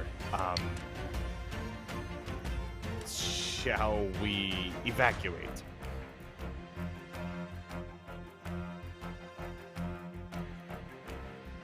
If they're up top, I think we need to get them. Gods. Okay. I'm going to try to... I'm going to use my dash action to dip... But you know what? I'm going to use my dang ring of jumping. I'm going to, just jump up the stairs as far as I can. Whatever's faster. Dash action or jump action. How big's the jump? On the ring? It's the jump spell, so it's 3 times your jump. So your strength score, feet. Oh, that's long jump. I see. Strength determines how far you can jump. Oh, I'm gonna take my dash action. Okay. I have a -1 to strength. I'm gonna take my dash action. How far can you move with the dash? Walking speed is 30, so 60. It's difficult terrain, so you won't be able to go as far. However, give me an acrobatics roll. Oh boy.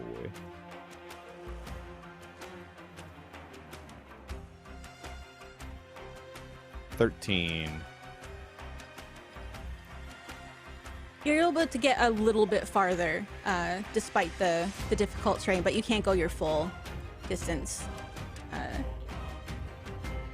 Are you going up or down? Going up Okay. for sure. You know what? I'm gonna use a luck point. That's a thing I can do. Ooh, Never mind. yeah. It's gonna be a 13 still.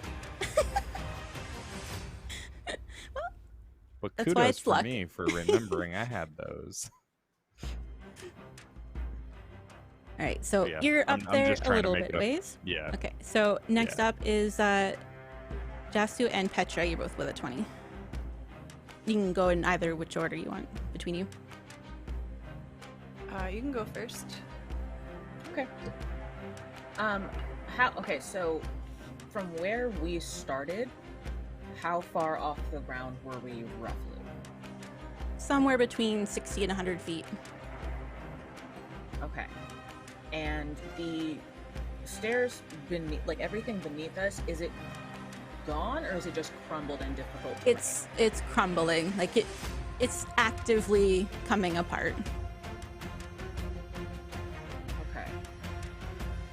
I would like to earthwalk so I can use my full movement Yeah. and head as far down as I can go. I'm trying to get down and out. So yeah, I would like to just go as far down as I can go, and if I'm still within like fall damage range by the time I get to the end, then I'm gonna slow fall that and just save myself 20 feet of damage. Okay. Yeah, so how far... Yeah, I guess however far that gets you within the 60 feet. It gets me 40 feet. My movement speed is 40 feet. Okay. Yeah, so it gets you within the 20 feet of the ground. Yeah, then I think that looking up kind of at this structure and looking down at the crumbled stone and earth beneath her, Petra is going to go with what she knows and just start running to try and beat the top of the building coming down and get out. Okay. So you are in the midst of doing that. Jasu, what are you up to? I think Jasu is going to cast Fly on themselves Nice. and try to head up instead of out. So that is going to be 60 feet. Nice.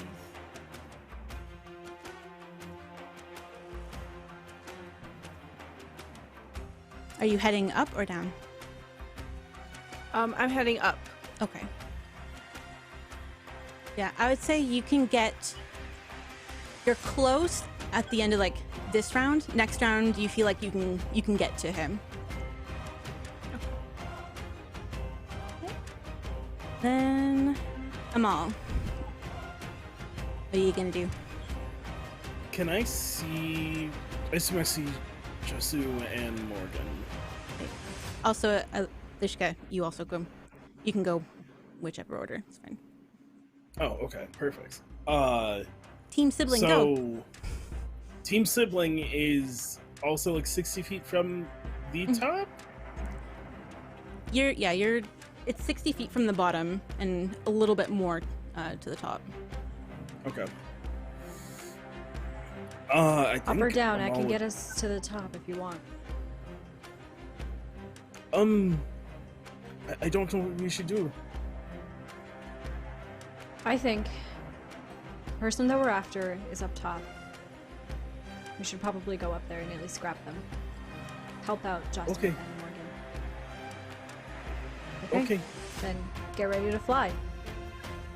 And I think Alishka starts to morph into a giant eagle, except it's not quite like an organic version of a giant eagle. Instead, it's as if different gemstones had like come together to vaguely form the shape of what an eagle would look like. Very reminiscent of what the ancestors look like as well, like our animal ancestors in the Radiant Citadel.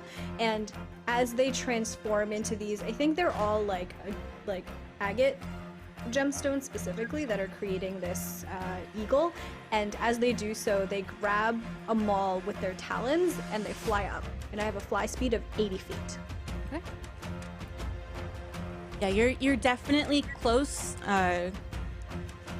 You're definitely gonna get there the next round. Cool. I don't know if Amal, you have anything else you want to do. Yep. Mad? How close are we? To which direction? To the top. The top. About 100, if not a little bit more. So we flew up 80 feet and there's another 100 feet to go. Oh, from that point.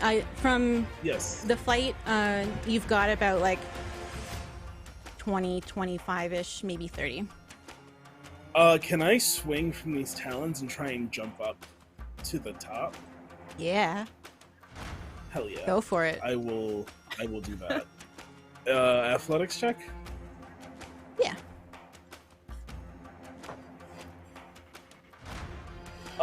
Okay, maybe.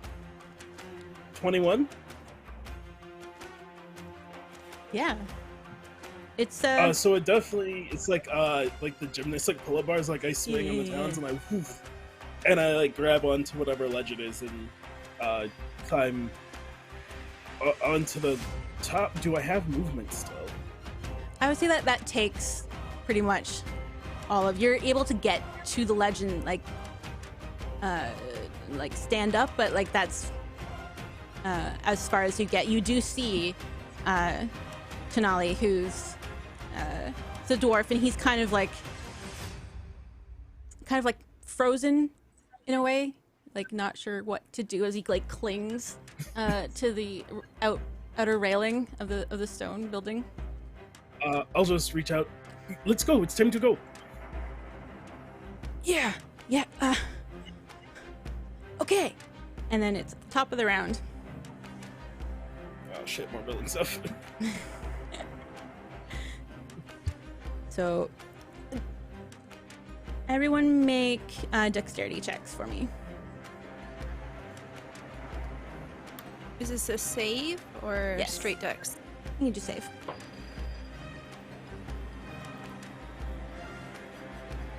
Nice. Please. Ooh. Okay. 19. Thanks, Danger Sense. Unnatural 20 thanks to Danger Sense. Nice. Hamna, please. I got a 7. I'm sorry. Please. Oh, but that says charisma instead of dex. No, I know it does because I have to use my Eagle's modifiers, and it has the same modifier for Dex that I have for Charisma. So. Oh no. Nice. Bless Not me, I a tried to ride. give you an out. Not a ride. I'm in the air. Does that help at all? It does. You do get clipped with a falling kind of like boulder that's come away from the roof of the tower. You take 5 bludgeoning, but you're still in flight. You're still within reach. You just kind of got bonked a little. Thank you, Morgan, for the temp HP.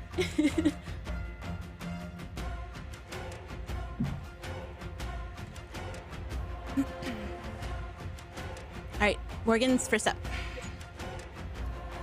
Okay. Can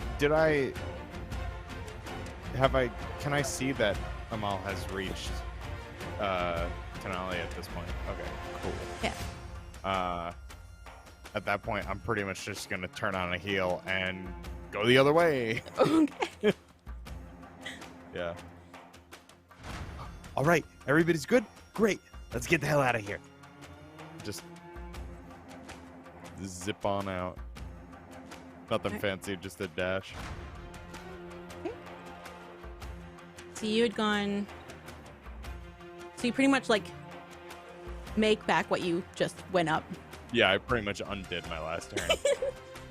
My heart was in the right place. It is. was- I have a That's all thought. that matters. Yes.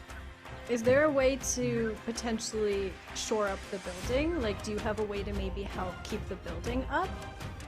Because if we can reduce the amount of damage that's being done, because this is like the observatory of the twin gods, right? Like, it's important. So I wonder if like that might be an avenue to go down.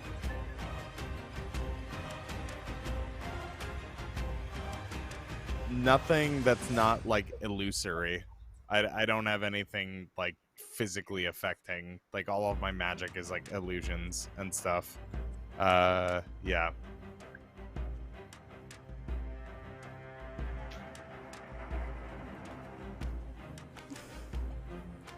Yeah, I don't. I use my mage hand. One pebble stays in place as the rest of the wall falls. It's a very important pebble. It's like the one that has all the magic Very in important it. pebble. The pebble. If that's all that you would like to do for your turn, Jasu and Petra. I have a question. Is this tower from another plane of existence? Because I could banish it, technically. It's from this plane. Okay, I can't do anything. It was then. built here. Dang. I like from the another thought, though. plane. That would be so like the thought. funny. Can't Mhm. hurt Just like, us if time it's out. not here. You can go first, Petra. I'm outside. What can I see from outside? You see this stone tower that looks like it would be very secure. It is swaying under the reverberations of the earthquake. What about the kind of surrounding areas, surrounding buildings? Is everywhere similarly affected, or is it just this tower that's coming down? The area is being affected. So it's pretty much anyone that you see, like any of the watchers, they are running.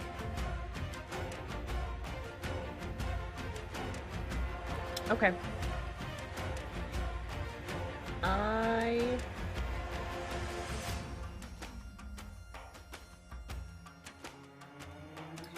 I think in all honesty, even though Petra is outside and slightly safer than if the building was coming down, Petra is going to just stay close to kind of where the entrance used to be, in the event that the building comes down faster than they're expecting and somebody needs a quick grab or somebody needs to be pulled out. She's just gonna stay handy, so she's just gonna loiter for the moment. Okay. Basically, essentially, like ready in action in case someone needs. Yeah, definitely. Yasu? Huh. Fly up or out?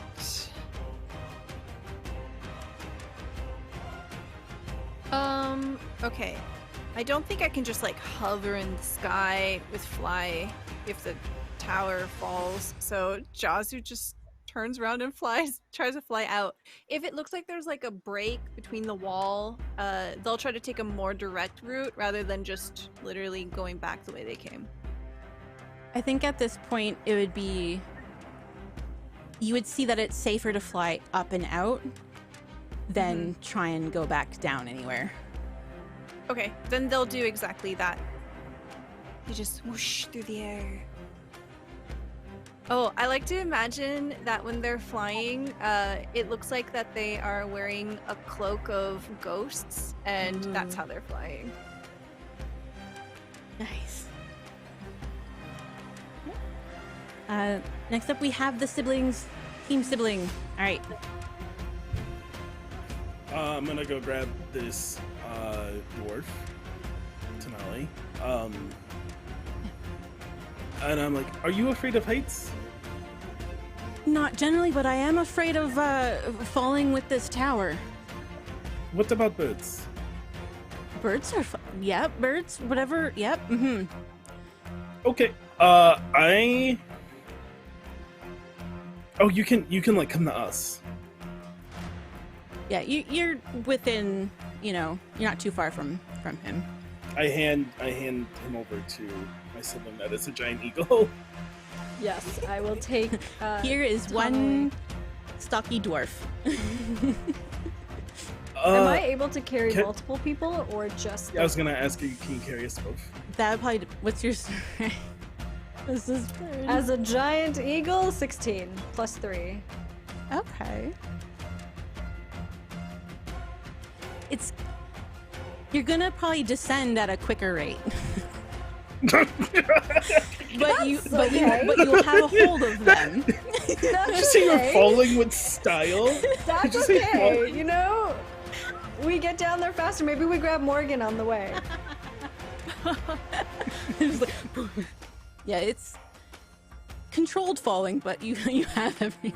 You can. I'm gonna do that. I think Alishka will take Tonally, will grab onto Amal with their, I think like one in each talon maybe, and like as we're coming down, if I can get there fast enough, like as Morgan is also descending, is just gonna like swoop Morgan onto their back and take everybody in a very controlled fashion down onto the ground.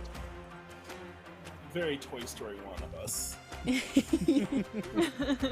It's falling with style. Yeah.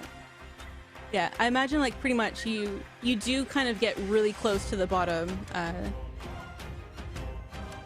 by the end of this round, and this tower is coming down before you can get out. Do need another dexterity check. Whoever would be able to, I guess either Tonally or Amal, Petra, you would be able to grab the first person you see. Okay.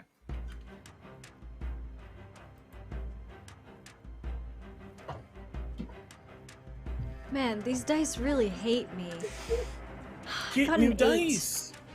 Do you only It's have one roll set of dice? 20. I blame D&D Beyond for rolling like crap Make for a new me. login. Redo Yeah, I gotta make a all whole of new your shit. account. Hold on. Pause stream. Let me just. We got a timeout. What was Wait, that? no, not a ride. Wait. I got a synthetic 20. Okay. That is a 13. 19. Right.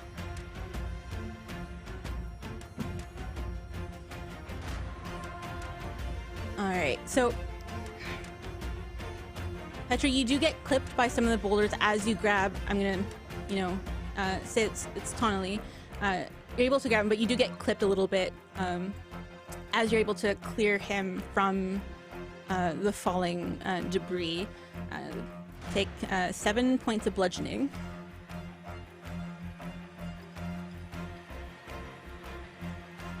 And then, yeah, the rest of you are able to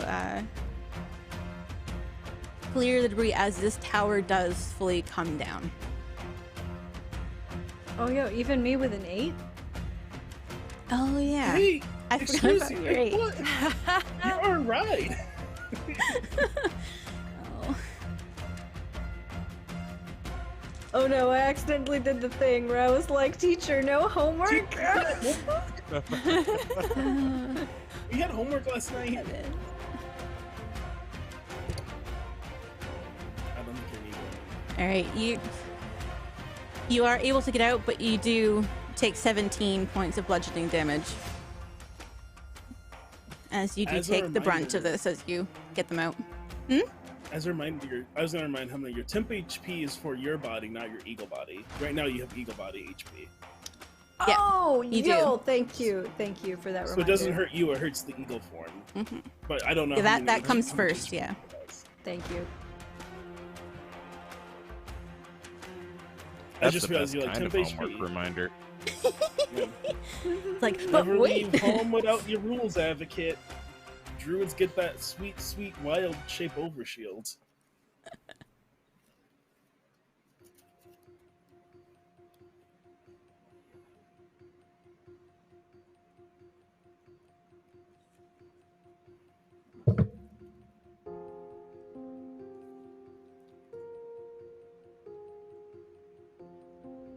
You figure out how the eagle HP yet or no?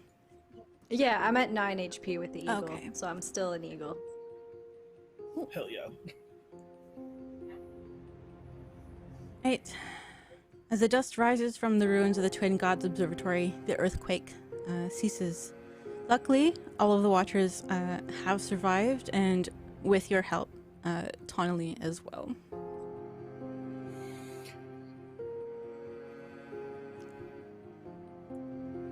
Is The everyone music got okay? really sad.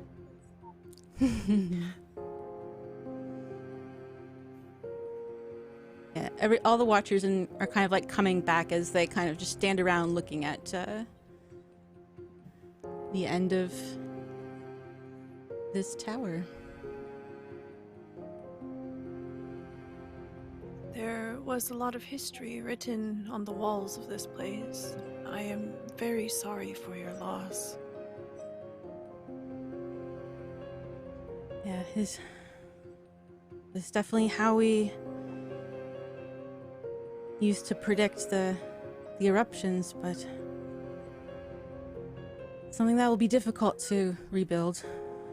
Rebuild we must, and Tony kind of like stands to his feet. I want to thank you sincerely for saving my life.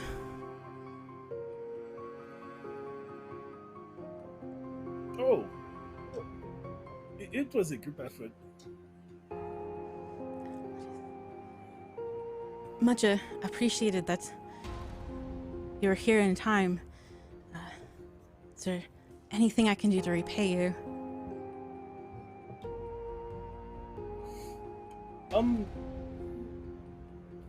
What the hell is going on?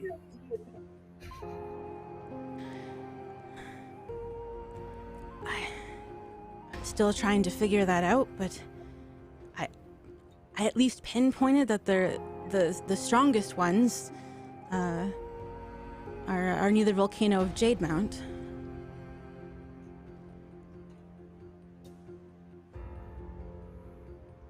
But like,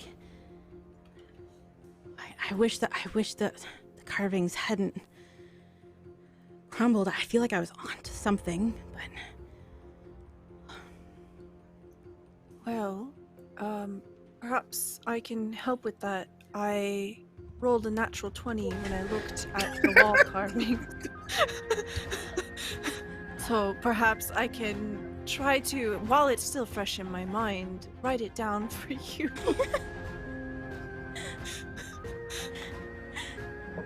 yeah, you're able to kind of like sketch out and kind of like with, his rememberings and what, is still kind of being able to be picked out of the ruins. Very well. It's a theory. There's spirits of the volcanoes, textralotl, large, reptiles, and it's folklore, and everyone kind of generally regards them as myth, that these creatures dwell in the volcanoes, and when the volcanoes are inactive, they're at slumber. But when the volcanoes are active, that means that the textralotls have awoken.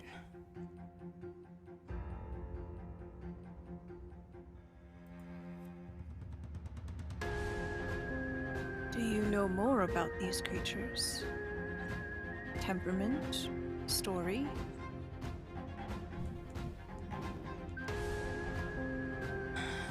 Well, and most don't really think that they're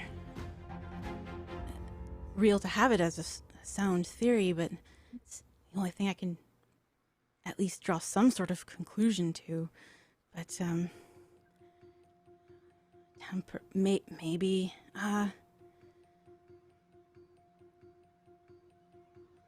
you can.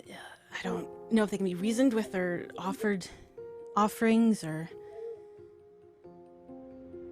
be coaxed into going back to sleep. I feel like we're almost kind of uncharted territory in a way. If it's true now, I feel bad. I sent some warriors over to the Jade Mount Shrine after kind of feeling the volcano was most active there. Check on the shrine if they run into the textralotl that's awake. How long ago was that? A couple days ago, maybe. Perhaps violence was not the answer there, if it didn't get any better.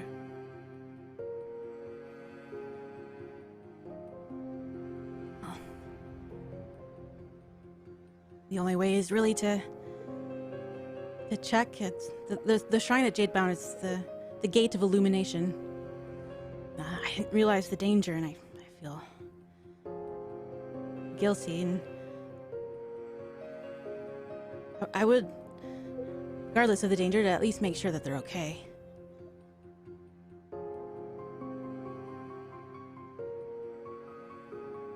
Well, if they are someone or something that can be reasoned with, my companions here are very persuasive in their ways.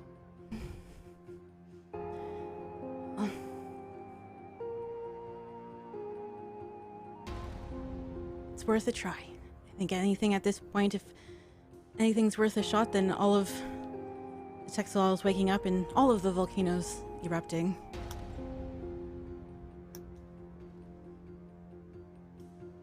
Well then, perhaps we should make haste.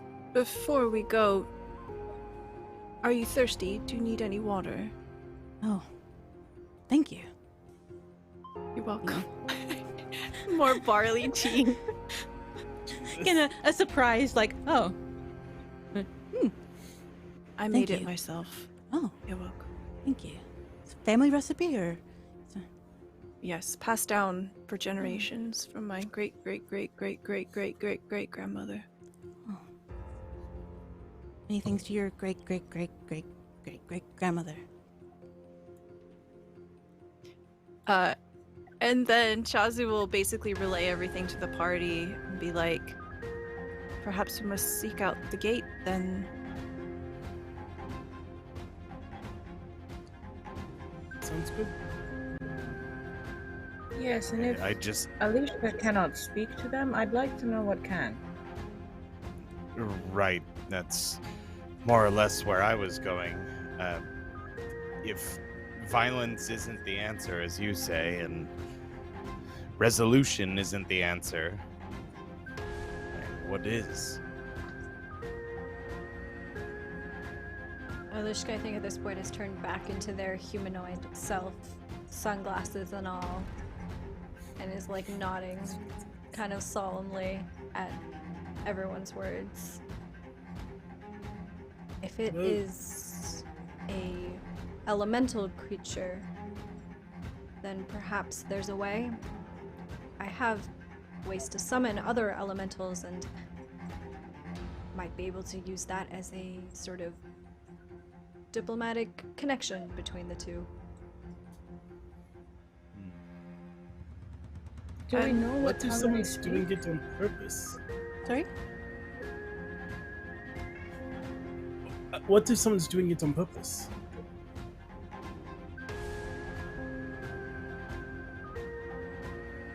Like agitating the elementals. A counteroffer, as strange as it sounds, I guess, if offerings are what keep them at bay, supposedly, the wrong offering would have the opposite effect, supposedly. That's if all this religious mumbo jumbo is true.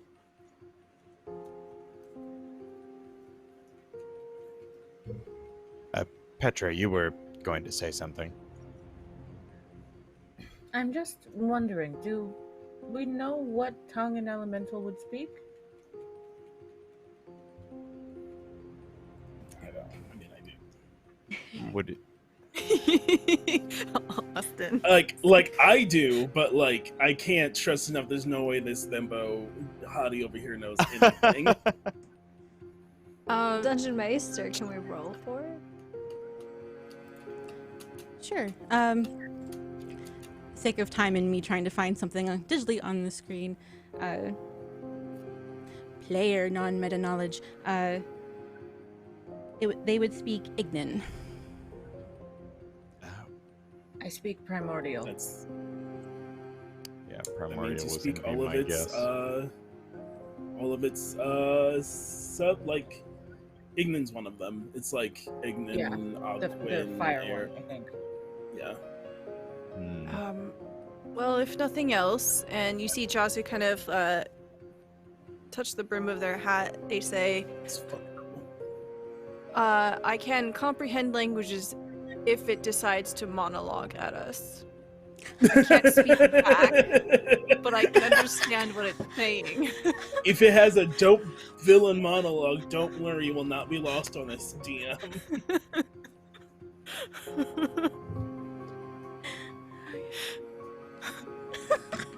We away. Then are we headed to that volcano then to find the warriors?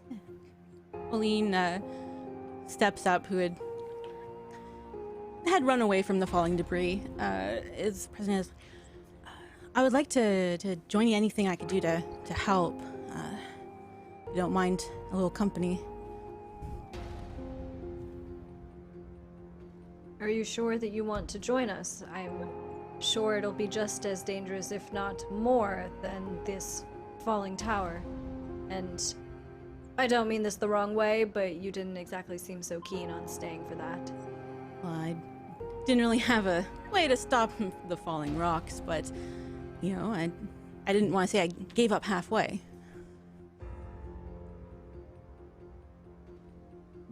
Well, if you're sure, then... Unless anybody else has any objections? The more the merrier. We can use all the help we can get. Alright. So, for the sake of time, you're going to appear at the Gate of Illumination, but the journey there is really cool, so definitely get this book and play this adventure. It's some really cool stuff.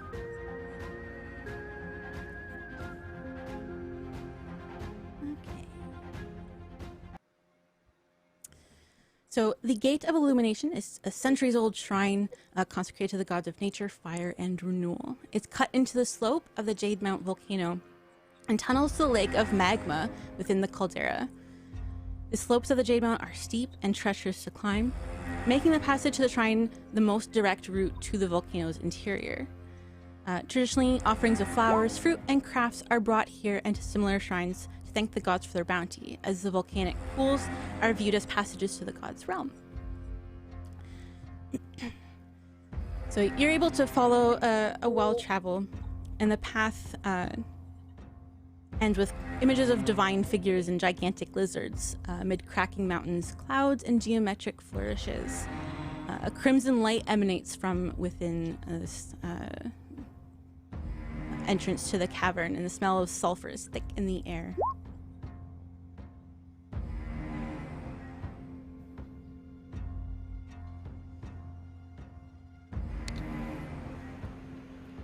Do we see any people around?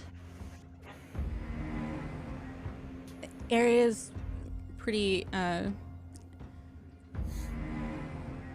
there's not anyone. You can see like there's been like people here, but not any recently. I think Amal would ask, and probably would have asked on the way over, just, did anyone get hurt for real at the building, or did everyone get hurt only in temp HP?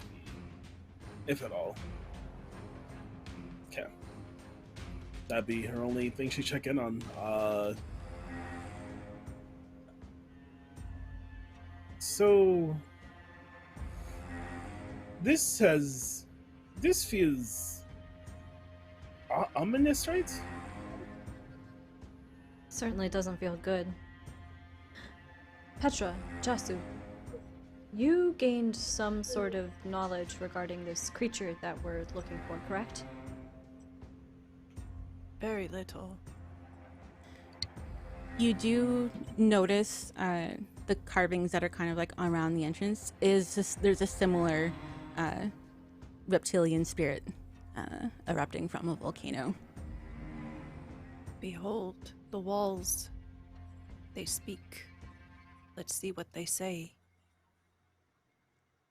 And at that, Alishka puts their ear up against this wall and casts Locate Creature, hoping to find this this spirit. Okay, that's really cute. Hold on. Oh no, am I shipping them now? What?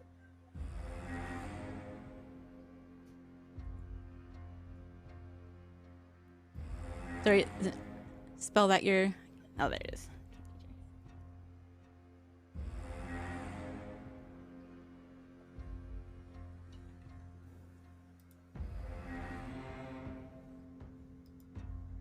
And because I have Spell Sniper as a feat, the range of the spell is doubled. Whoa. That's cool. That is really cool. Hey. Yeah, I would say you're able to get general...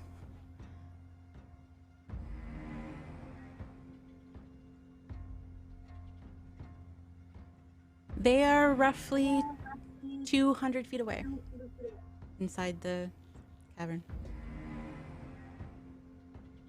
And Alishka, with their ears still pressed up against this wall, kind of points in the direction. 200 feet that way.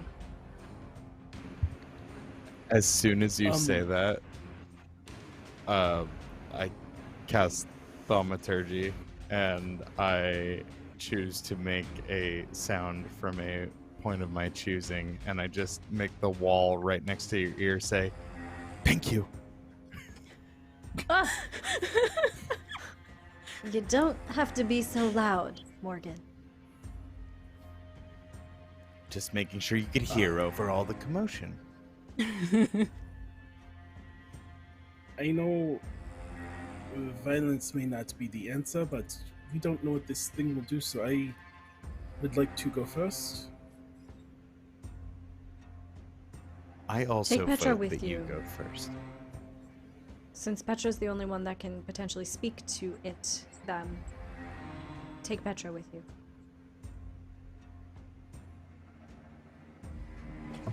And yeah, I'll start moving with, I assume, a Petra with me. Yeah, so inside it's a nicely built shrine. It's seen some wear and tear of earthquakes and various things. Ceilings are about 10 feet high. The air is pretty heavy with smoke and heat. The shrine's magic does keep the temperature at 90 degrees Fahrenheit. Due to its proximity to the volcano's magma, it would be a lot hotter otherwise. And also this magic also prevents you from being poisoned. But it is, heavily, kind of like lightly obscured with the gases and fumes kind of in the air. No light is there's veins of magma that thread the walls and fill magical lanterns throughout the shrine, so your way through is kind of illuminated, and you're able to kind of see down a hallway where the magma's pretty bright. You can tell where it may be at the end of it.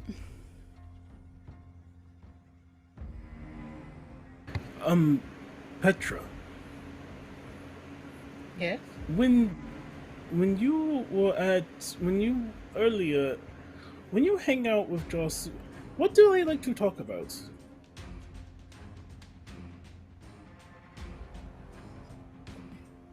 Petra, to her credit, shows nothing on her face, although she very much wants to smile, and seems to stop and consider.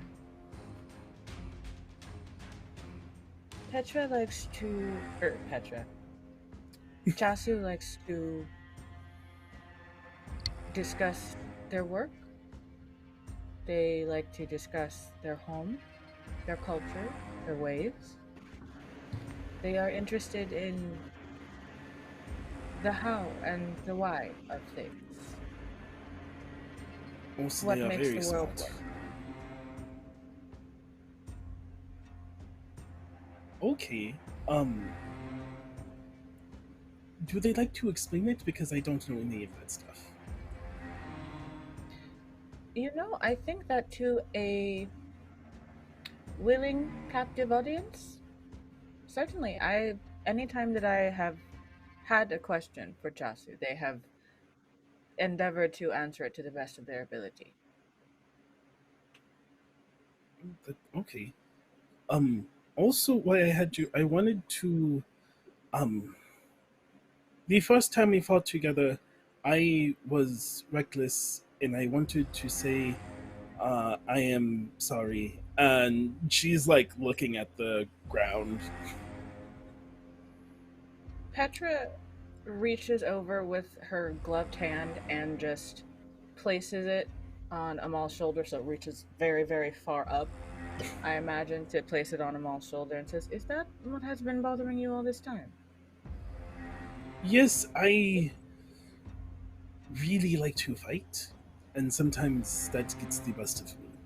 But I have been working on it with Felishka. They have been helping me. It was a fair fight, and I got too close. You did not do anything wrong. You won. You fought honorably and fairly, and accidents will happen. But I honestly had not thought of it at all until you mentioned it. Please, if this has been troubling you, I hope it won't anymore. Thank you for everything, and don't tell Josu I asked about them, and don't tell Ishka I asked you about them either, and definitely don't tell Morgan. I don't They know have very if loose you lips. noticed, but I don't say very much in general, so I think it's safe with me.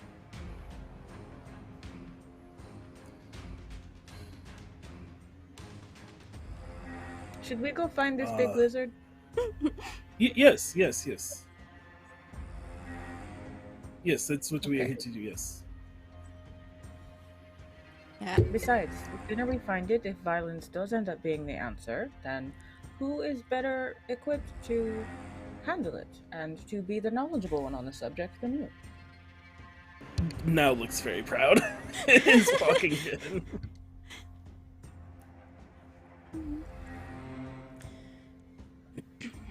You enter a large cavern. It's a magmatic pool at the heart of the Jade Mount.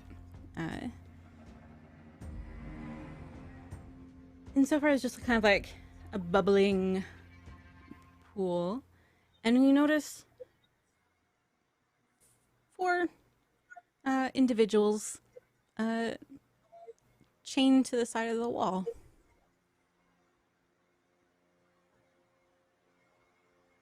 Huh. Excuse me. Not what I was expecting. Excuse me. Hello there.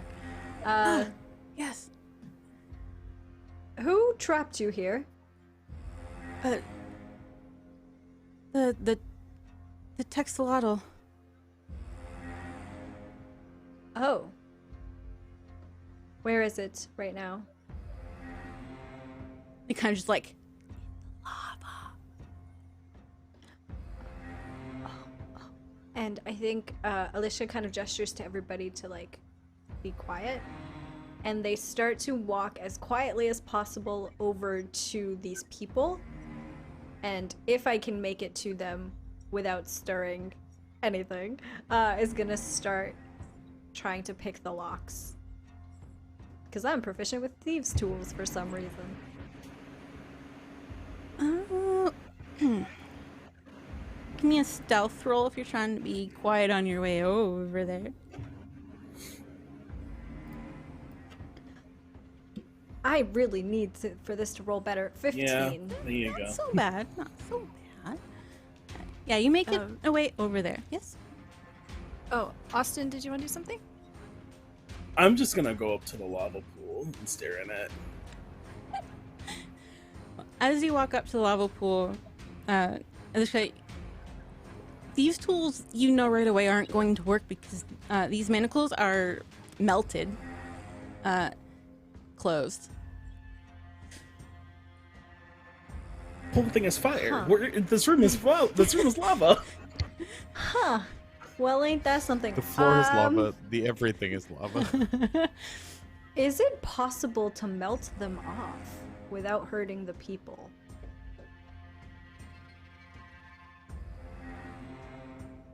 You know, With your just a rolls? question. Just a With little your question. rolls?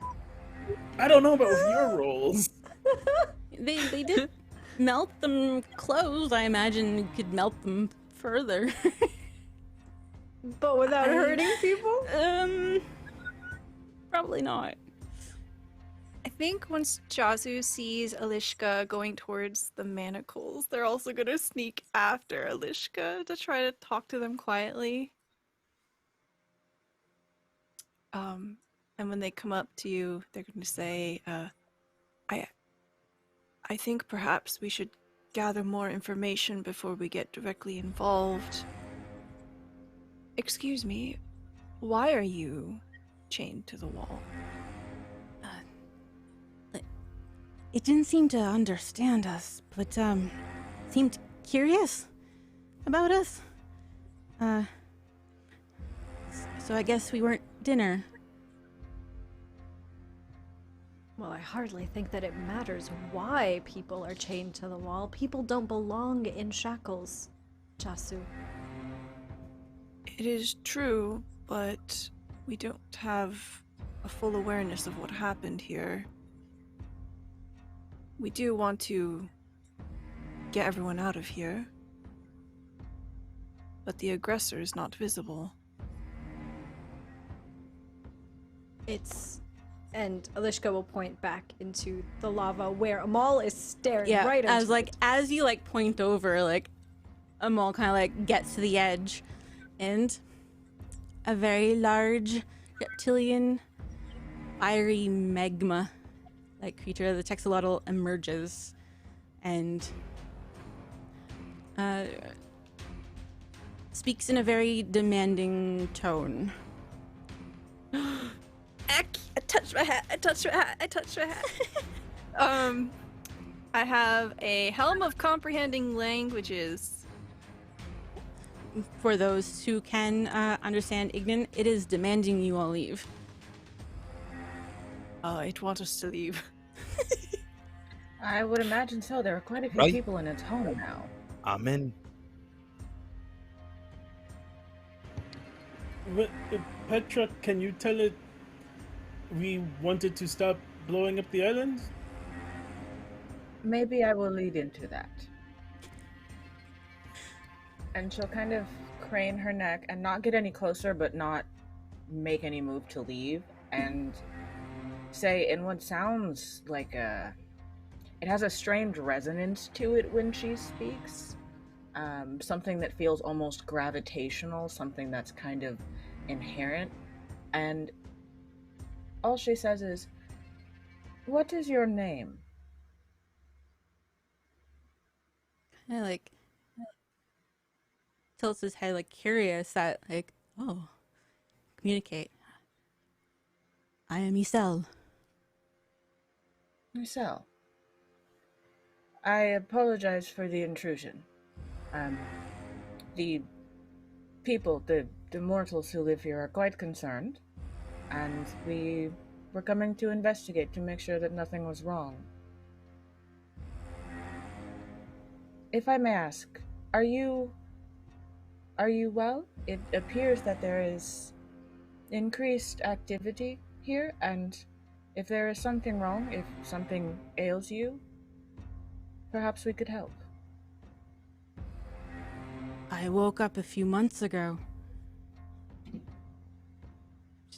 Trying to wake up my family.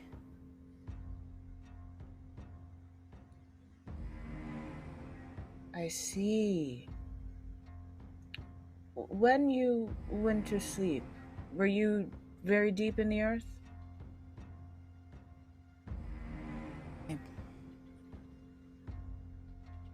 Kind of looks at. I sleep here in the volcano.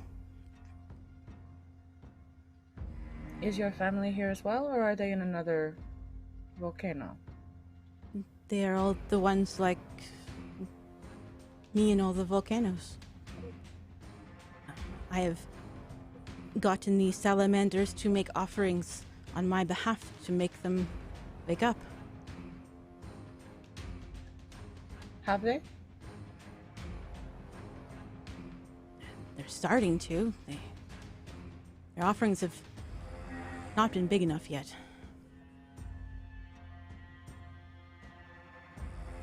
What would be a big enough offering, do you think?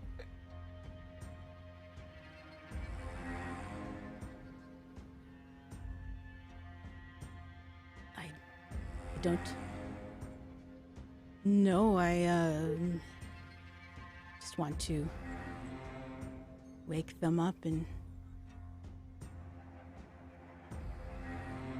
be around. And may I ask about the 4 who are chained to the wall? They said that you seemed curious about them. I don't have much experience with like Big Paw. Though I couldn't communicate with them, so the salamanders put them there. Is there anything that you would like me to tell them?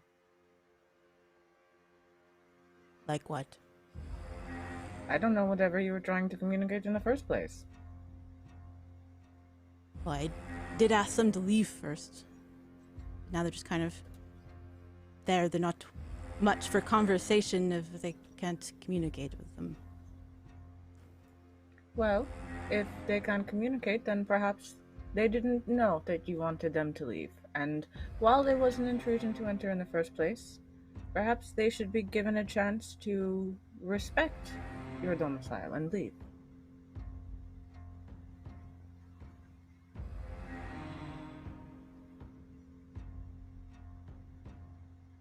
If you want to take them, I suppose. You think they might be good offerings to the others?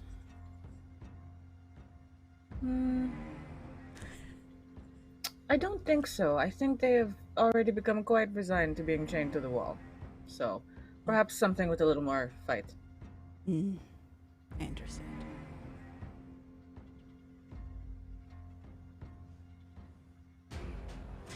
Jasu's just sweating while they're listening to the whole conversation. Yeah, and For Petra those- is fully eyes locked on this thing, just zoned in. For those who understand, roll intelligence check for me. I think if it's okay, I think Jasu's like translating everything to the party. Intelligence check, you say. Good thing I have a -2 to intelligence. Oh, come on now. Go to 14.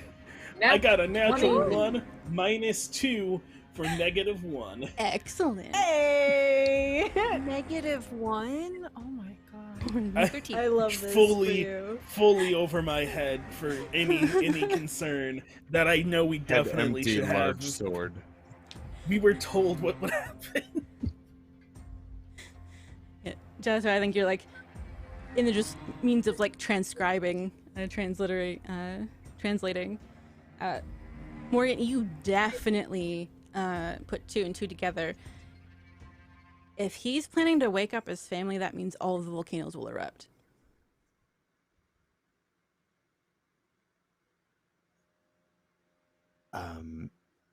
We cannot let this creature wake its family.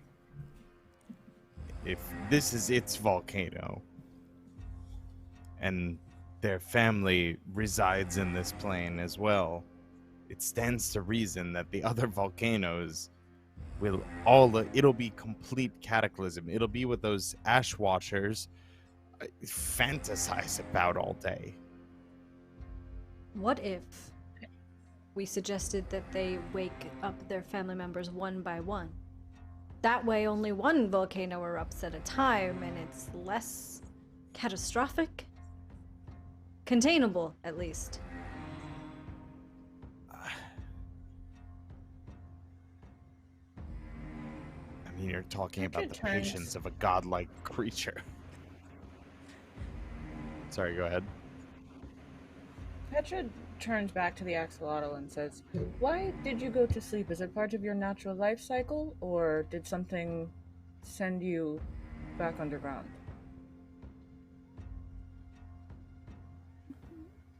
after a while of erupting, we do settle back down until, something other comes and disturbs us or makes offerings to wake. Do you know what woke you up?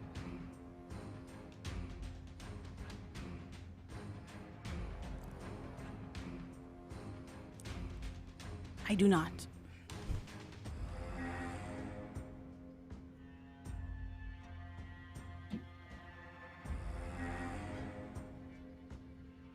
All right, well,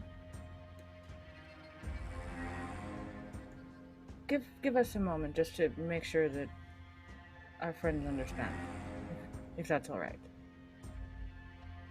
Okay. And Petra is going to kind of push toward a corner, even though it can't understand, doesn't really want body language or facial expressions to be immediately visible to it. Okay, so it doesn't seem aggressive. It just wants to be with its family and not be awake alone. What if it would agree to wait, sort of like Alishka's idea, what if we did set them off one by one after organizing evacuation to the Radiant Citadel? I think we should absolutely counsel the people who live here. It should ultimately be up to them. Perhaps the creature would be open to speaking with representatives of people who live in this land and have lived in this land. What about that dancing person who came with us? Olin. Yes. There's really nice statues over there that just seem to be missing. Though I placed them back. Can I help you with?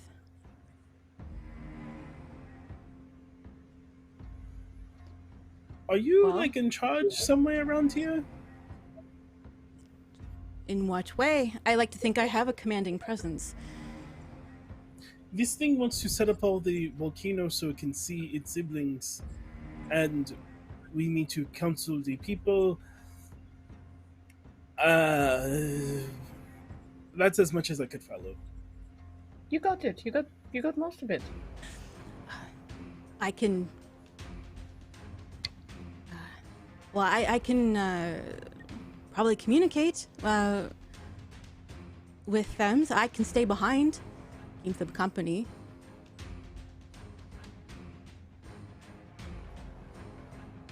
I think that works perfectly. I think Olin can be the representative of the people in this town. You can sort of translate between the two parties and figure out a solution that works. One that keeps everyone safe. I don't imagine it will be a problem, but I suppose let me check. And she'll kind of scoot back on over. So, I have spoken with my friends. How would you feel about speaking to one of the people that is from here about coming together and finding a solution that harms neither of you?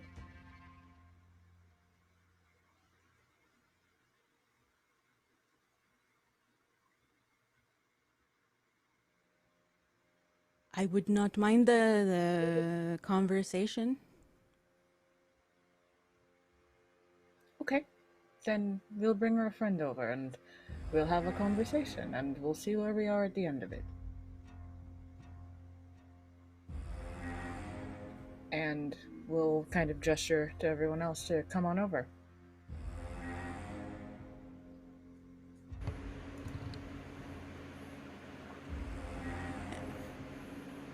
Colleen will kind of walk up and my audience.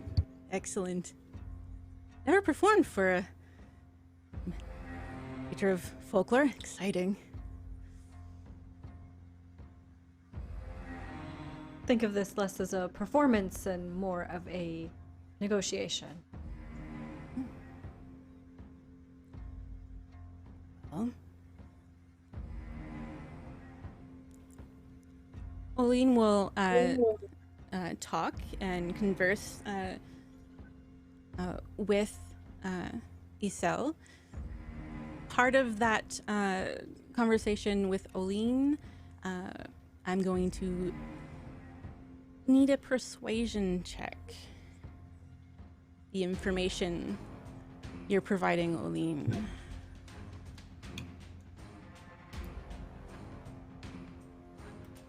Is that from everyone or from a particular person? You're all kind of like in together. I will treat it as a group check. Yeah. Group effort. Come on, plus 9. 19.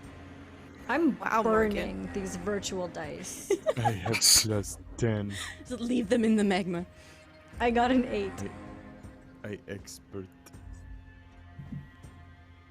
I got a nice average 10, just nothing fancy or reliable. C's get degrees.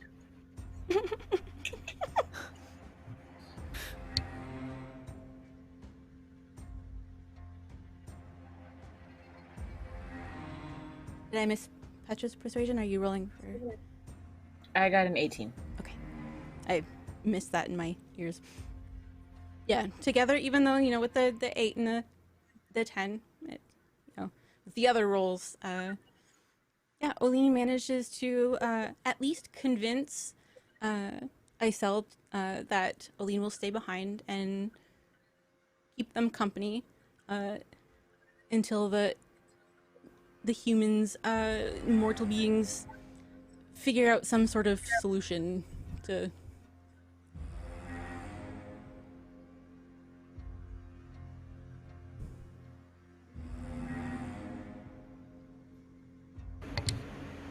Well, our job is done. Well, we should take the people that are trapped Yeah. here first. Oh, But yes! yes. I want to just go start snapping chains. Strength athletics check.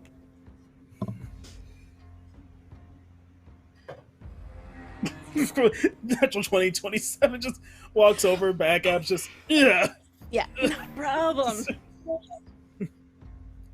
Yes, I'm so sorry. I forgot about just like It's what. like, oh, yeah. Do you need any?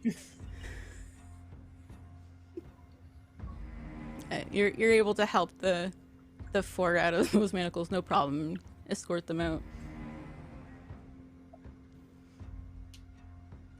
And Oline's like, well, guess we'll wait till we hear from Muse or someone else sometime soon. Then I suppose. I could leave behind rations, but I'm all out of water. Oh, don't worry about it. I- And Alishka will cast Create or Destroy Water and just creates a whole bunch of water. And maybe fills up some extra water skins.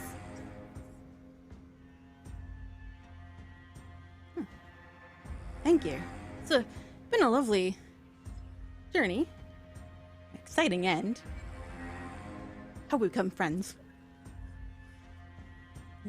Stares at the Axel, who can kind of gauge, just looks unimpressed, but not hostile.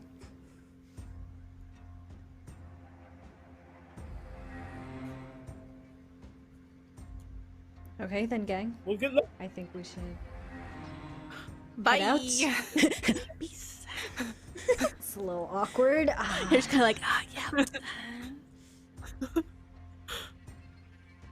Yeah, and Mal just stares for a moment, like just a little longer. I could have taken it, and then walks out.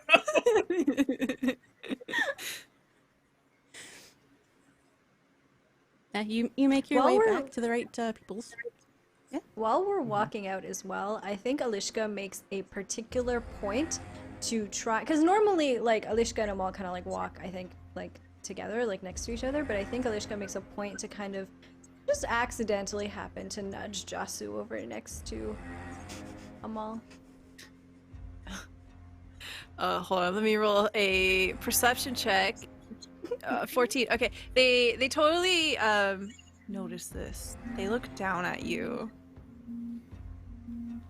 Wait, you're under 6 feet tall, right? I'm 6 foot exactly, like 6 foot even. I look directly across at you, eye to eye. And then I say, Amal, very good work back there. I was very impressed by your ability to snap the metal with your bare hands.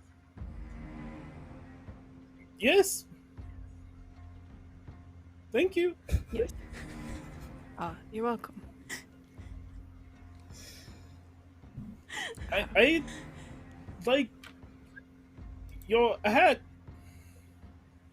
Oh, thank you. I actually made it myself. You see, the gat is a very important hat. It is part of my uniform as a spirit arbiter, and ... Yeah.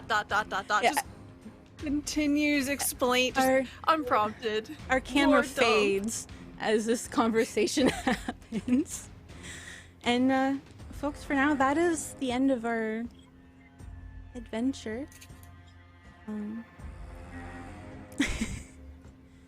Thanks so much for hanging out. There is so much more in the Trail of Destruction. There's a lot of really super cool stuff. Highly recommend venturing for yourself. Tried to highlight some of the bits. I know it's hard to do in a one-shot, but hopefully you all had fun. We'll go around and everyone can say who you are, where can people find you, and what was your favorite part. And we'll start with Stella. Hi! Not me opening up my calendar, because every week is different. Hello everyone, I'm Stella Luna on Twitch, Stella Luna TV on all other social media. I'm a TTRPG producer and performer. I really enjoyed this so much that I handmade my entire costume, because I thought it was super cool to have representation of my culture.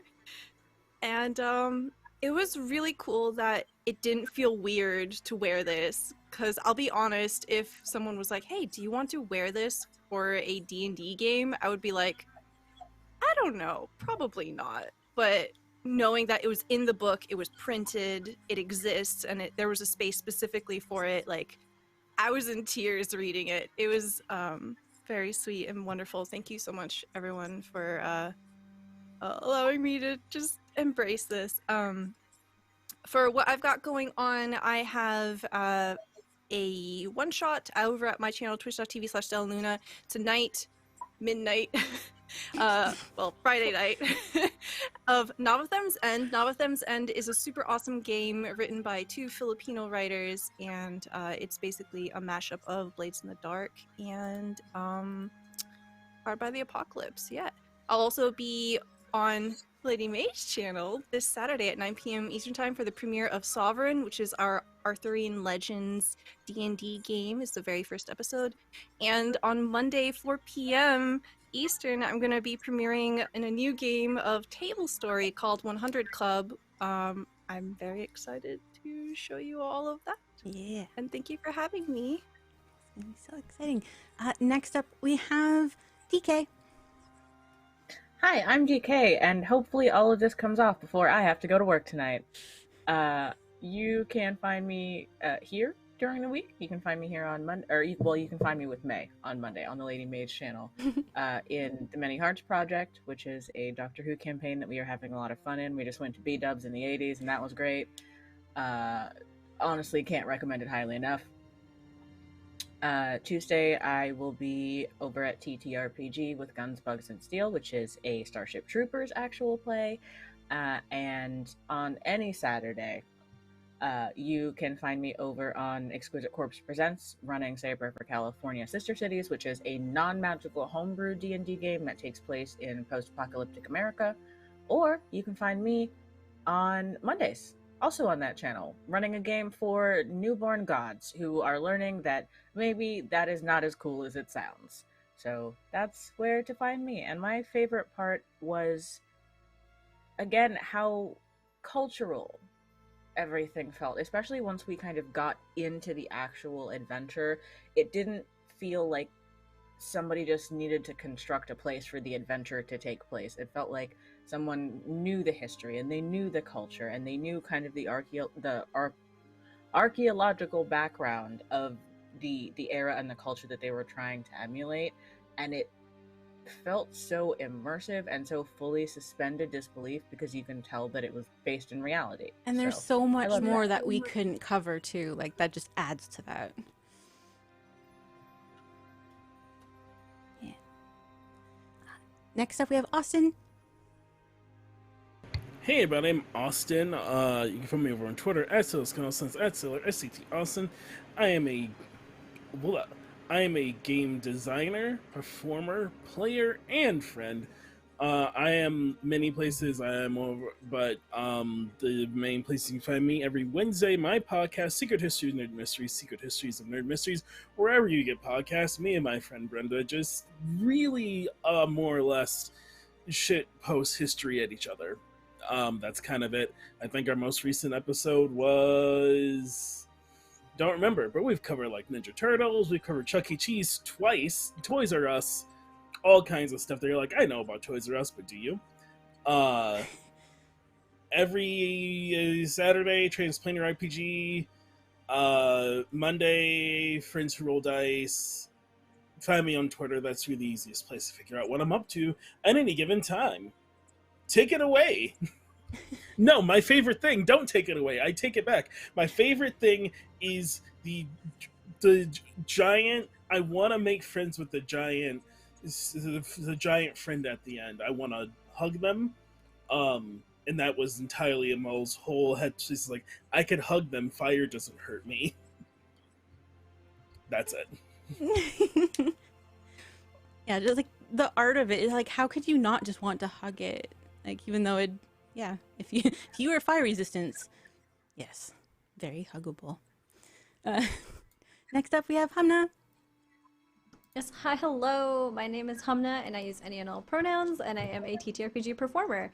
You can find me on Twitter at @shahid_, where I talk about all of the different projects that I'm a part of. I am on a variety of streams, so Twitter's the best way to figure out where I am at any point. But the one that's coming up that Austin briefly mentioned next is on Saturday at 8 p.m. Eastern Time. Transplaner RPG goes live, and for those of you that don't know, Transplaner is an all-transgender POC-led D&D 5e live stream that is set in a homebrew, non-colonial, anti-orientalist world. It's super cool. You should definitely come watch.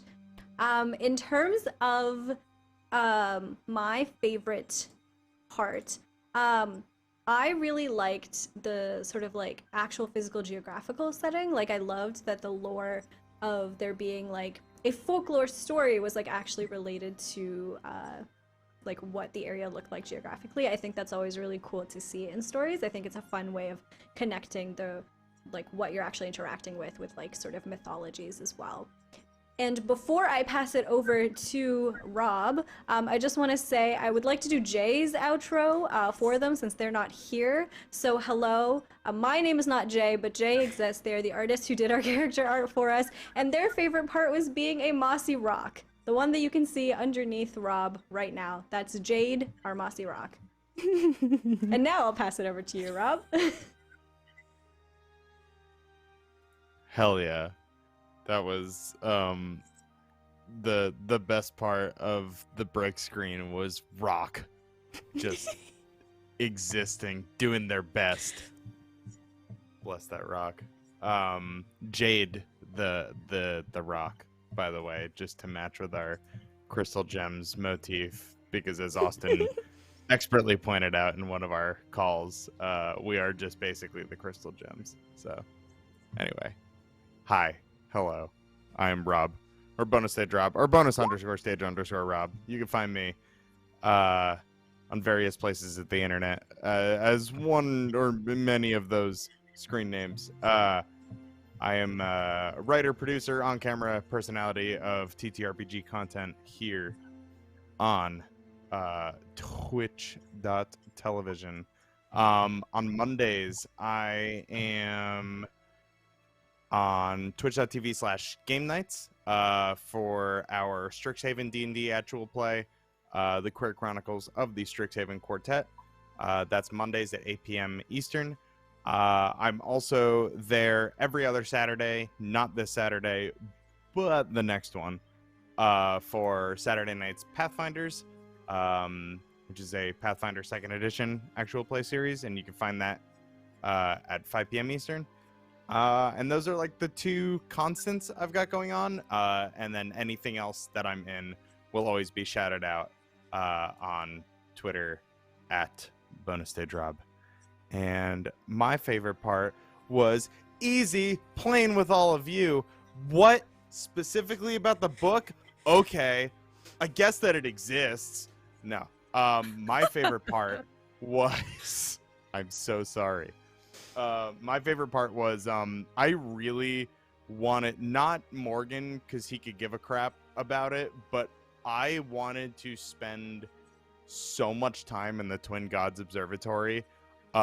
Really mad that it broke, because like I really want to. I've been avoiding reading too much about this setting because I wanted to not be spoiled before the stream.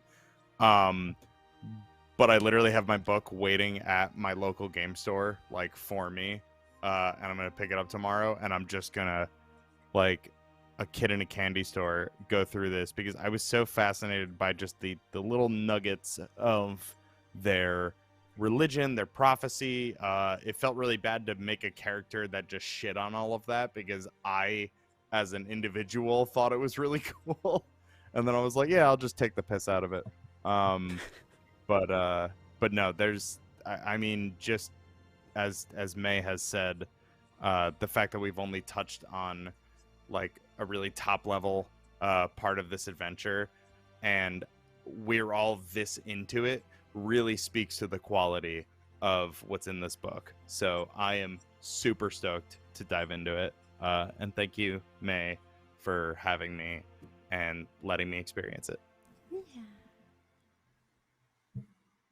Yeah, and thanks to Wizards of the Coast for making this all possible, in both the book and the stream. It's absolutely wonderful. And again, shout outs to the writer, Alistair Guzman, for Trail of Destruction. Again, yeah, there's so many different things in this adventure that I wish, we had time for.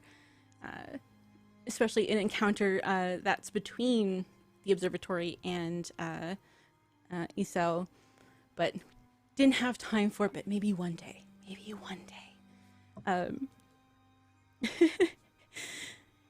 Anyway, I am May, TTRPG performer, now producer, DM. We'll be on Stella's channel tomorrow, as Stella mentioned, and we're premiering a new show on Saturday. Twitter, definitely place to catch all that information. And after this, going to be a short break. I will be back to do a short post-show thing, a little Q&A, since I'm a new DM and stuff like that. And if you want to try and figure out how to run games in the Radiant Citadel, join me for that chat. In general, I think favorite moment for me, mechanically, I just really loved the timed event. That's thunder. Speaking of timing, I felt that in my chair. The timed event for the tower, I thought that was really, really cool. Because you don't really kind of get those encounters too often. To have like a sense of urgency and stuff like that. So like I really definitely wanted to have that encounter because it's not your typical combat encounter. Like you also like, oh, we're fighting the building. And this book is absolutely wonderful. All of the adventures, you can just tell all the love that was poured into this, and hope you all have a fantastic night. If you have to take off, if you want to stick around, hopefully I can stick around. That my you hear Whoa. We heard that over here. Yeah, Wow. that. Oh my god. I felt that. That one was close. Hopefully I'll still be around when we come back for a break. I do have surge and battery protect up for the modem and my computer. So safety first. But yeah, everyone, thanks so much. It went by so fast. Yeah. And I'll cut to a break screen and bye-bye. Bye.